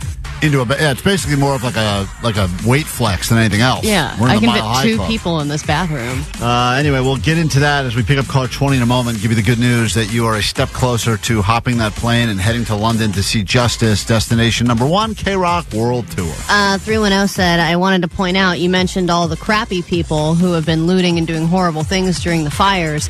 What about all the influencers who were seen taking pictures in front of the fires? I think they should get the Worst Person of the Year award. Yes, there have been quite a few. Well, there was a group of people that were setting off like those paper lanterns. There were? Yeah. Come on. That were like no, there were not. With they the weren't. flames? They weren't. They were like 50. They were like 50 or 80 miles away from the fires. But there was like a group of them that were like setting off the fire, which those things are a huge fire hazard. Especially when it's windy. Of course. And then there was this other girl, and there were several others that were like taking pictures in front of the fires. And there was one girl who was like, I left New York to escape the cold weather, and now LA's burning. Yeah. And everyone was mad at her. Yeah, there's a lot of people that are putting up they're very hard to look at, the side-by-sides of here I was driving down PCH a week ago, and look how pretty it was, and here's what it looks like now, and that's devastating, of course. All of the before and afters of Palisades, Altadena, you see the areas. You see them now, it's tragic, but then when you see what they look like just 2, 3, 4 days ago, followed by now, it's an overwhelming thing. And then the people that does feel like they're doing more of this is a good opportunity for me to take some footage. Yeah, I saw people that were reposting like Instagram, like hot Instagram photos that they took at those locations. Right. And be like, this is gone now. And it's like, okay, but do you really need to just repost your cute Instagram photo over it? Like, don't make it about you. Let's give away some good news to someone because we could all use it, and I hope I pick up your phone line if you are listening to us in Sherman Oaks right now. Hello, Danielle. Hello. Hi, you're caller 20. Oh, that's amazing. It is amazing. How exciting. Very exciting. I know what you were going through in Sherman Oaks because as the fire was moving towards Encino, they kept changing our get ready, set, go. And I don't know if you were packed. Did you evacuate? Were you ready to evacuate? What status were you at? We were packed. We were ready to go, but luckily, winds changed and we were fine. So, You're about to be a lot finer now because you're on a standby list. So potentially we send you to London to see Justice. Hang tight. We will get that to you. And congratulations, K-Rock.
You're ever even answering this call, because on the phone now, someone that is not happy with something that we just said. In fact, they are very angry with us.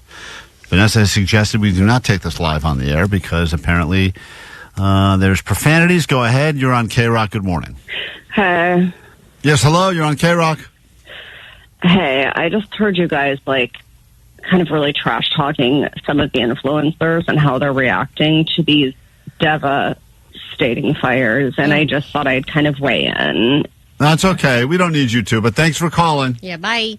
I just wanted to say that, my heart is so heavy right now, thinking about, Jesus, all the pictures I took on the beaches and the hills of LA, and how those places aren't pretty anymore. No, there's more to it than just that, though. You understand, right? People lost their homes. So I mean, I think all of us are hurting in different ways, especially some of us influencers that built this city. But it's not true. It's just weird to think, I don't know how long it's going to be before I'll take a hot picture in Malibu again. Right. Right. But you do understand there's many people. I mean, thousands of structures lost. People lost lives.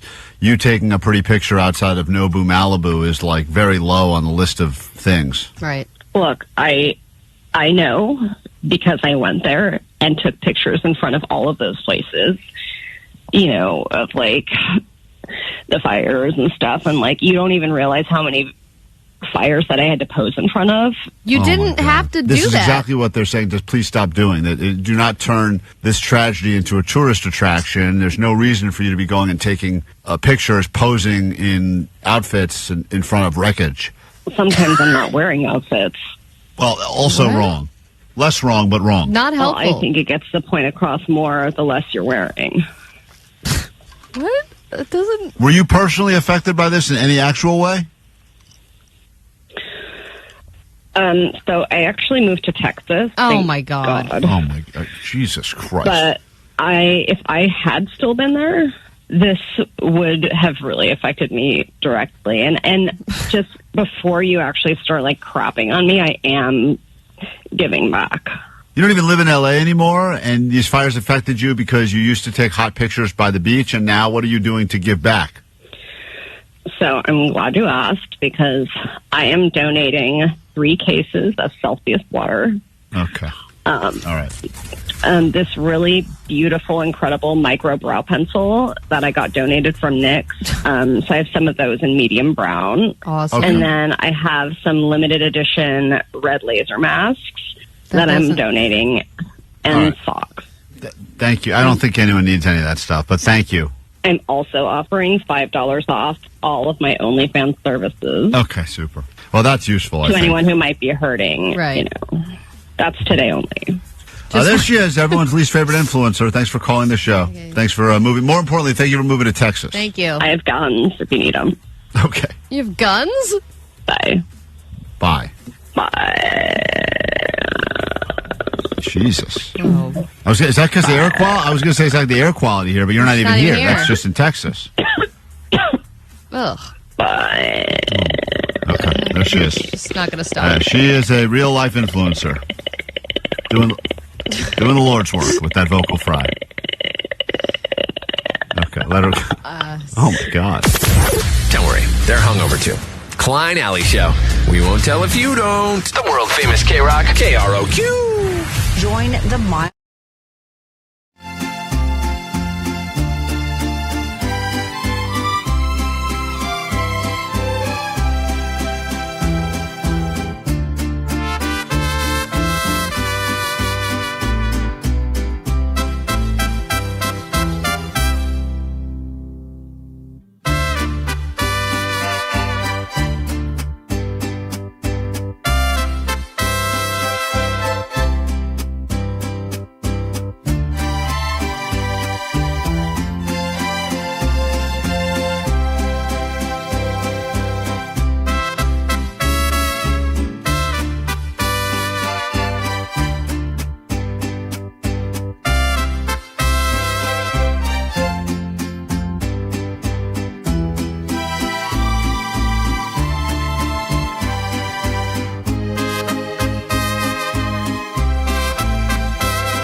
We are Klein Alley Show. Hello, Ureli.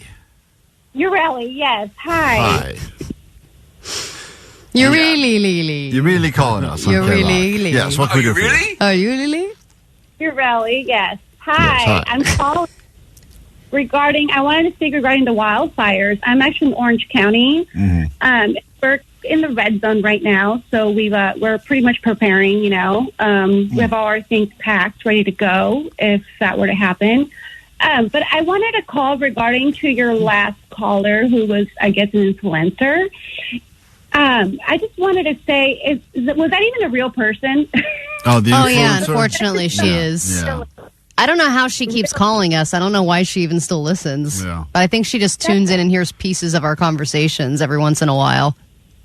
That's just so awful. I felt like she was very brain dead. I hope she's listening. I don't know if she is, but I just wanted to say that there's much more than just, the staple centers that I guess make what it is, Malibu and LA County. It's more than that. I wish you would understand that it's affecting also people like mothers who might have a child with disabilities.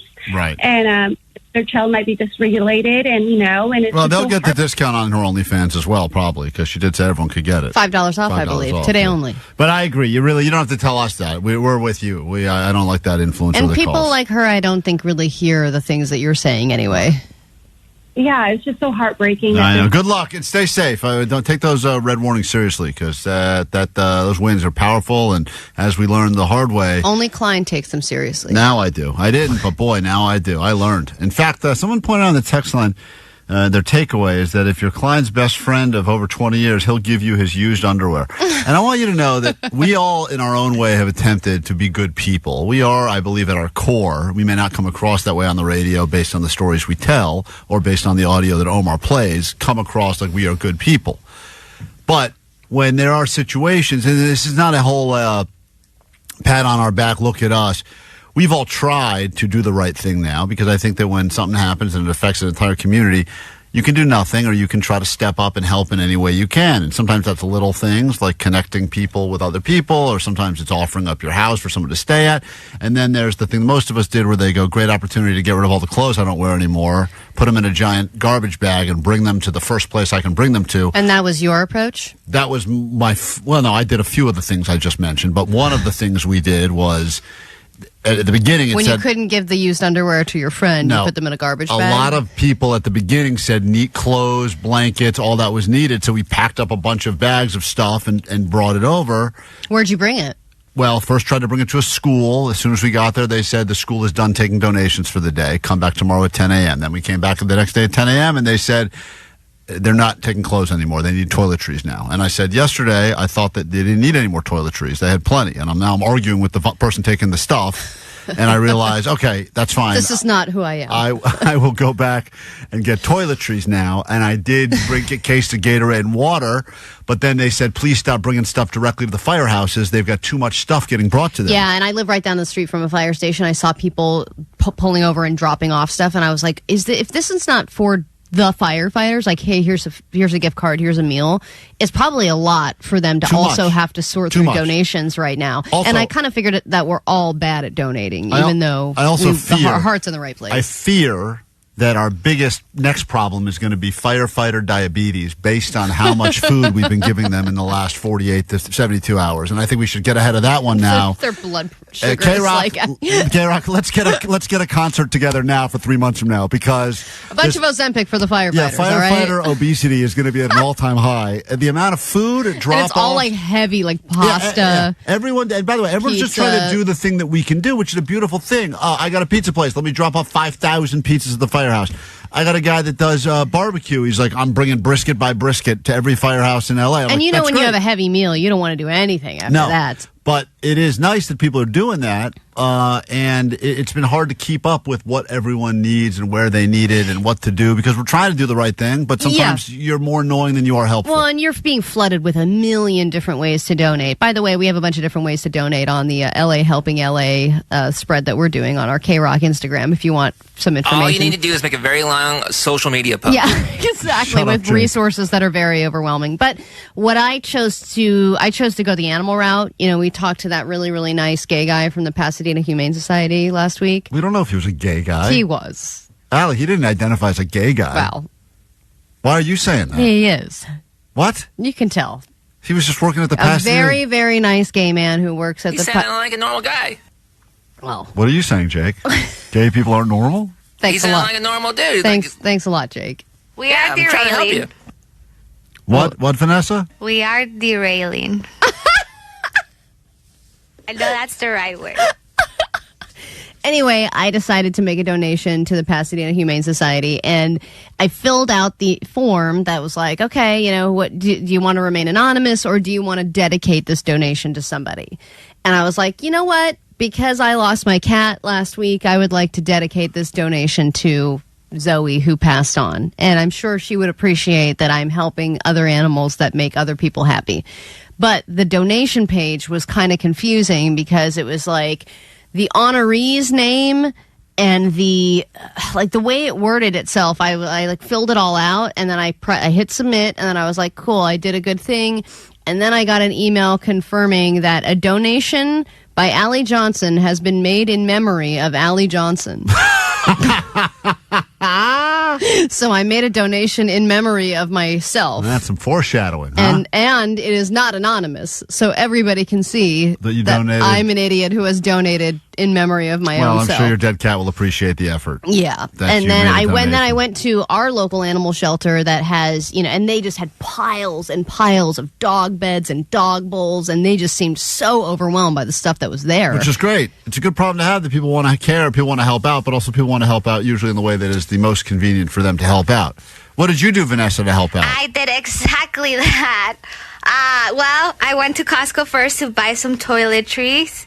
And then there was a location in Long Beach where people were dropping off their donations, Good Time Coffee, and they needed drivers. And I was like, oh, I can do that. I could be a driver that takes from Long Beach to where they need it. And I thought that was convenient because I'm not very strong. Anyways, so I picked up goods from the Good Time Coffee people, and I took it all the way to Pasadena to a church that they sent me to. Wow. That's real. Yeah, that's great because you've only hit like one e-scooter since you've been on the roads in the last year. I just thought I'm not strong enough to pick up things, but I feel You're like strong enough to hit people, though. Vanessa brought one tube of toothpaste from the donation center So many miles to drive. to one shirt. That's they good. filled up my car like if I was moving. Oh, that's cool. Jake, what did you do to help out Southern California? Just like you, making some very long social media videos, declaring my love for Los Angeles, and just letting people know that we're in this together. That was all you did? I'm sorry? That's all you did? Well, yeah, isn't that enough? Well, it's not really. Well, someone argued that, Jake, you've got I know you don't have a lot of money, but you do have some time. Oh, no, I'm busy. Definitely not busy. Could have cut into your nap a little bit. I know. Just to help out. Just to help, organize some of these donations that people are getting. Well, anyway, it's nice to know if you have the ability to help out. Once again, LA Helping LA. Details up at KROQ.com. Organizations that could use your help, things you can do with your time, your effort, your money, of course. Always money. It's KROQ.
Alley Show coming to an end for today. There's some good news.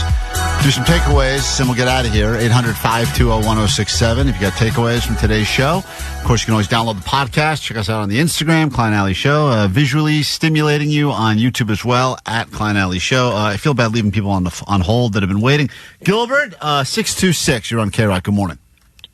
Hey, good morning, guys. I just wanted to call in. I live in Altadena, so I was one of the people who lost their homes. Oh, Jesus. This is the first day I've been able to listen to your guys' show, and it just gives like a sense of normalcy. And just to piggyback like everything you guys just said that you guys have done to help Southern California, like your guys' show helps me. It just makes it feel normal. It's like an escape from everything that's been going on. So I just wanted to say thank you. Gilbert, truly the very, very least we can do. And I'm so sorry, man. That is terrible, because we've seen thousands of people that have a similar story to you. And to actually hear the people, know that they were a part of this community at KROQ. I know. The fact that you listen to the show for normalcy, too, is extremely shocking. But I'm glad that we could help you in any way. Is there anything that we can do other than just being live for you right now? Because our show's over, technically. Yeah. So that's... No, you guys are doing everything. Like I said, today was the first day. Like, I listened to you guys and just laughing in my car, hearing you guys. It helped so much. And your house is 100% gone, not fixable? Like, it's just doesn't exist? Way to go, Klein. Jesus Christ. Oh, my God. I was asking a follow-up. Rub it in. My God. Now he's crying again. I was asking a follow-up question. And not even a piece of rubble to go through. Just the chimney, too, all gone. Hold on. I was asking... Shut up. Gilbert, I'm asking a clarifying question. Is it salvageable in any way, or... No. Oh, okay. Okay, great. Was that worth it? I'm glad I could drive that home. Gilbert, I'm really sorry, dude. What can we do other than just doing this dumb show? I mean, I'm serious. You got to need something. What do you need? It's on us. What can you, other than a house? We don't have that kind of money, but what do you need? We're not Ellen. Klein here. has some underwear he could give you. Yeah, do you want some underwear? I have gently worn underwear. I'll take it off right now. I'm good. I just, whatever you guys are doing, donations, whatever, just the whole community needs it, and you guys are doing so much for LA. Have you, if you don't mind me asking, have you had that house a long time, and where are you staying now that your home is gone? I've been there for 30 years, so my entire life. Jeez. And right now we're in an Airbnb, and we're going to move in with my uncle in a couple weeks. Oh, your uncle. He's letting us in. That's terrible. No one wants to live with their uncle. I know. Do you like your uncle? What kind of uncle is he? Oh, okay. Good. All He's right. a great uncle. All right. Gilbert, don't listen. I know the way the world works is we all talk about this now. Every week afterwards, people start getting distracted with other things, etc. But do not call us. That was a double negative. But what I'm saying is we want to be with you through this process. So if you need something, it's maybe a month, maybe it's 2 months, you need something, you need some help. Even if we can't do it, we can put it on the radio. Someone could potentially help you listening. And please use us as a resource for you. I really do mean that. I'm so sorry you got to go through this, man. It's terrible. I really appreciate you guys so much. I want to tell you something, though. As Jake, Klein said earlier, even though you've lost your home, at least the Rams are in the playoffs. Right. I did say Unfortunately, that. I'm a Raiders fan, so Way to put that. Hey, Gilbert, and I mean this, it's just to give you a little perspective. Jake didn't lose his house. He lives in a shack in the back of a backyard somewhere, and you're still in a better situation than he's in right now, just so you know. That's always a good thing to be better than Jake. All right, that's right. Yeah, Thank you, thanks, Gilbert. Thanks for calling. Good takeaway. Really, Thanks, really Jake. sorry for that. That is Sorry that's a for bummer. Jake. Sorry about that. Sorry for Jake. Let's all raise money for Jake right now. All right. Takeaways from today's show. Jeez. Okay, 818, my takeaway is Klein Alley Show, always slowly derailing. 818, my takeaway is if you're not gay, you're normal. 213, my takeaway... Pull the clip, Alex, saying that, please. is if you're best friends with Klein, he might give you some used underwear. 562, Allie is the erection retardant. She sure is. Micah on the YouTube live stream, my takeaway is Curry is brown. Allie flies into the bedroom with that red streak falling from her. It's just all the erections go away. They're going to lay it down. There she goes. 714, my takeaway is R.I.P. Allie Johnson. She donated to herself in her own honor. In my own memory. Yep. And 818, my takeaway is eat an edible and don't pay your tax. That's what we learned. Have a great day. For those of you that For those of you that have lost way more than we have, our thoughts are with you, believe it or not, and we'll give you some more details. LA helping out. You are not good at being nice and sincere. I'm all, to be honest, I'm very You're sad. on most I'm very of them, sad about that call from Gilbert a moment ago, because I like to believe that most of the people that lost things didn't listen to our show, and, that's on them. But now that it's actually... And that's on them. That's affecting our listeners. It hurts me. Damn, dude. You'll make an Instagram video later. It'll be don't great. worry. It'll be long. I'll start. We don't need to say anything because I feel like enough people have said All right, goodbye. things, but Thank you. All right. Thank you, Omar. We got to go. We don't have I time moved for that. to LA All right. in Goodbye. 2006. End the show. For the love of Christ. And before Nicole's I even got next. from Bye. That they feel that that they feel that Something about this place. I get to see it every time I have someone come visit me. Every time I have a family member come, a friend, someone who's here for work. KROQ. Klein.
Wrong one. Wrong feed. Yeah. Yes.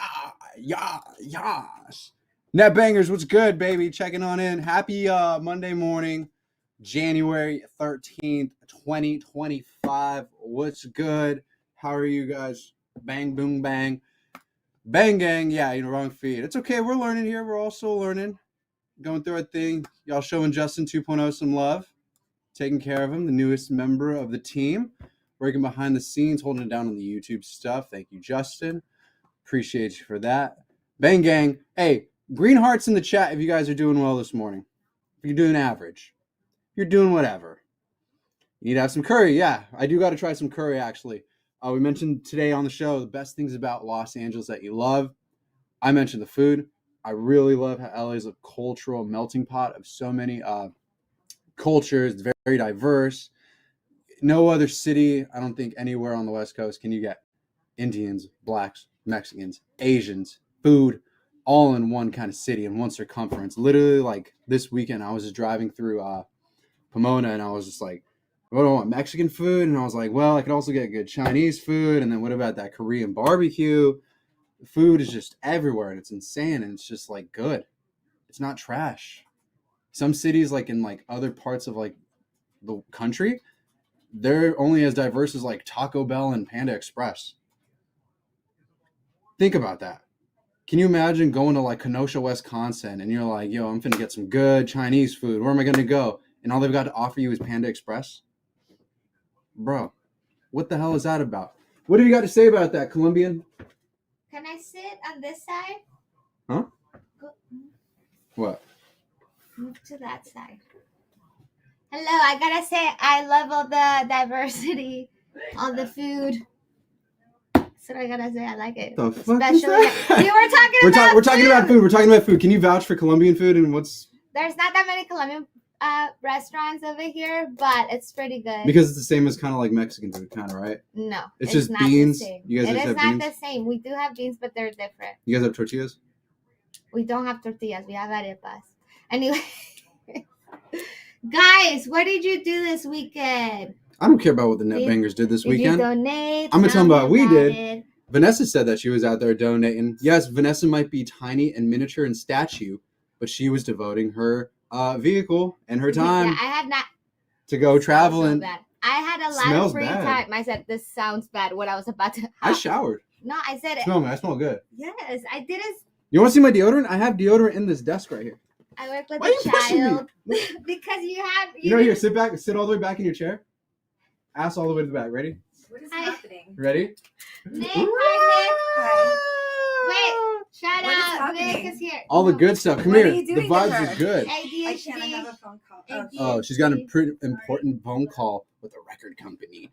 Nicole, we want you to promote our record and talk about it on air on KROQ. And I want Vanessa to talk about Colombian beans because I love Colombian beans and they're delicious and I love beans and tortillas. Honestly, Colombian beans are amazing. If you've ever had them, frijoles, woo, Hey. fire, bandeja paisa, all. Shout out to all the beans, dude. I love beans. I'm not even going to lie. Not even like being Hispanic or remotely like Yeah. racist. Like, dude, What is?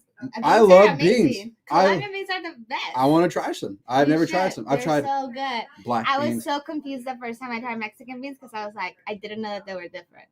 You're right. I tried this mush once and I was like, what? I'm so confused. Hey, Anyways, drop a yellow heart in the chat for beans, y'all. If y'all love beans, drop a yellow heart. If you hate beans, drop an orange heart.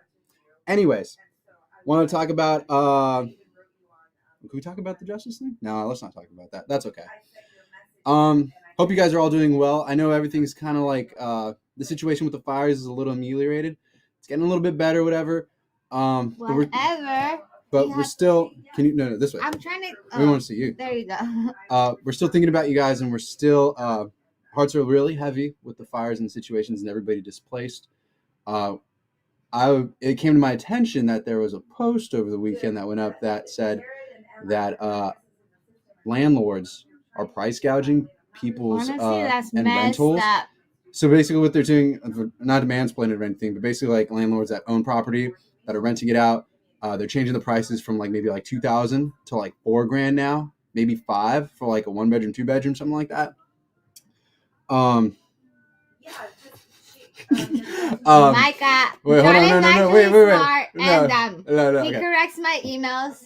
Well, that's because that's because English isn't her first language, and yeah, I help her out. Anyways, landlords and renters are price gouging these poor displaced people because they know people are desperate to get apartments and move into places, and the people who lost their homes in the Palisades usually, they're affluent people. They're not like poor people. They like got money. Some of them maybe hasty generalization, but whatever. So they know, these landlords know that, I'm going to get all the money I can from them. I'm going to price gouge, which is disgusting when you think about it. You lose a home. It's like, I'm not like, don't price gouge me. Like, I need to get whatever I could. I know. If anything, there should be discounts at this time. Like, where's your humanity? Where's your like we're all just human beings, dude. Like, why would you do that? And it's disgusting to put profit before people, especially people that are displaced and just going through hard times. Like, nobody asked for this or could prepare for this. Like, think about one another, and just keep it in mind. Like, you see something like that, or somebody that needs help or something. We posted up a link on our stories. If you're a landlord, be fair, guys. Yeah, if you're a landlord, hey, be fair. Hey, what goes around comes around. Oh, don't say. No, I'm just saying. I'm just saying. Like, be mindful. Whatever you put out in the universe always comes back to you 10 times. I learned that from an ex, and that actually proved to be very. It actually learned to be very, very true. This? Yes. So just Speaking remember. Of exes, did any ex reach out to you? No one cares about me, so no one understands. Well, you've got exes, but I don't know if you reached out. But okay, I'll drop the tea. Okay, the reason we brought that up today is because when the fires are going down, I had I'll just say one. We had one ex that reached out, and she was just like, Shout out to the ex. Shout out to the ex. She was like, hey, thinking of you. How are you doing? Thinking of you, wicked face. And you know what? It could have been something that's very like innocent, like just thinking about you, but also too, it was just kind of thinking. Net bangers! Bang, bang, bang. bang, bang, bang, bang, bang, bang, bang, bang, bang, bang. Bang Bros, baby. And Vanessa. You want to be a Bang Bro? Bang Bro. I want to be a No, me. not high five. Like, do that low, bro. I want to be me. You want to be you? Okay. Show them our sweet coffee mug. You guys got to get some more people listening to this, watching the stream. Everyone tweet out the link. Look at this mug. Look at that mug. Jelly? Woo! Shout out to Omar for the mug. I'm like disoriented looking at it. I don't know. I think he's trying to show you this part of the mug. Somebody drew. Somebody Omar. Yeah. Oh, who did that? Omar sent us this. Oh, this shout out listener Omar for sending. No, Omar. Our Omar? Yes. Oh. This is. He wasn't here last week, so that's why he doesn't know. I don't know. But these are our Christmas gifts from Omar. Wow, look at that. And Artsy fartsy. Oh, because she's gay. Yeah, that's cool. That's fire. I'm like, on the creativity scale, that's literally like a 20. That's really fire. 20 out of 10. Anyways, chat, it's Monday. Get off the internet. Have a beautiful week. Go live your lives. Go do stuff now. Go be productive. Do one productive thing. And after you do that one productive thing, we'll reward you. Come back tomorrow for another brand new show. 5 to 10 a.m. Why? 5 to 10 a.m.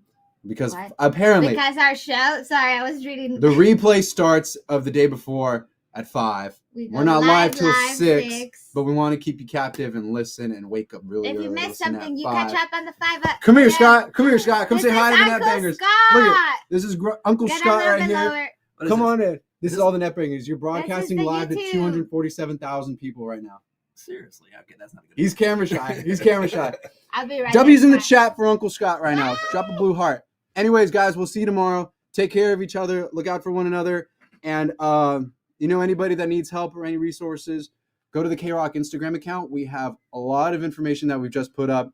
Anybody displaced, anybody needing clothes, donations, drives, anywhere you guys could get anything and just help one another. Please go on to the KROQ or the Klein Alley Show Instagram. And we appreciate you guys. We love you. Netbangers, we will see you tomorrow. Share the show. Follow us on Instagram at Klein Alley Show. And remember, don't forget,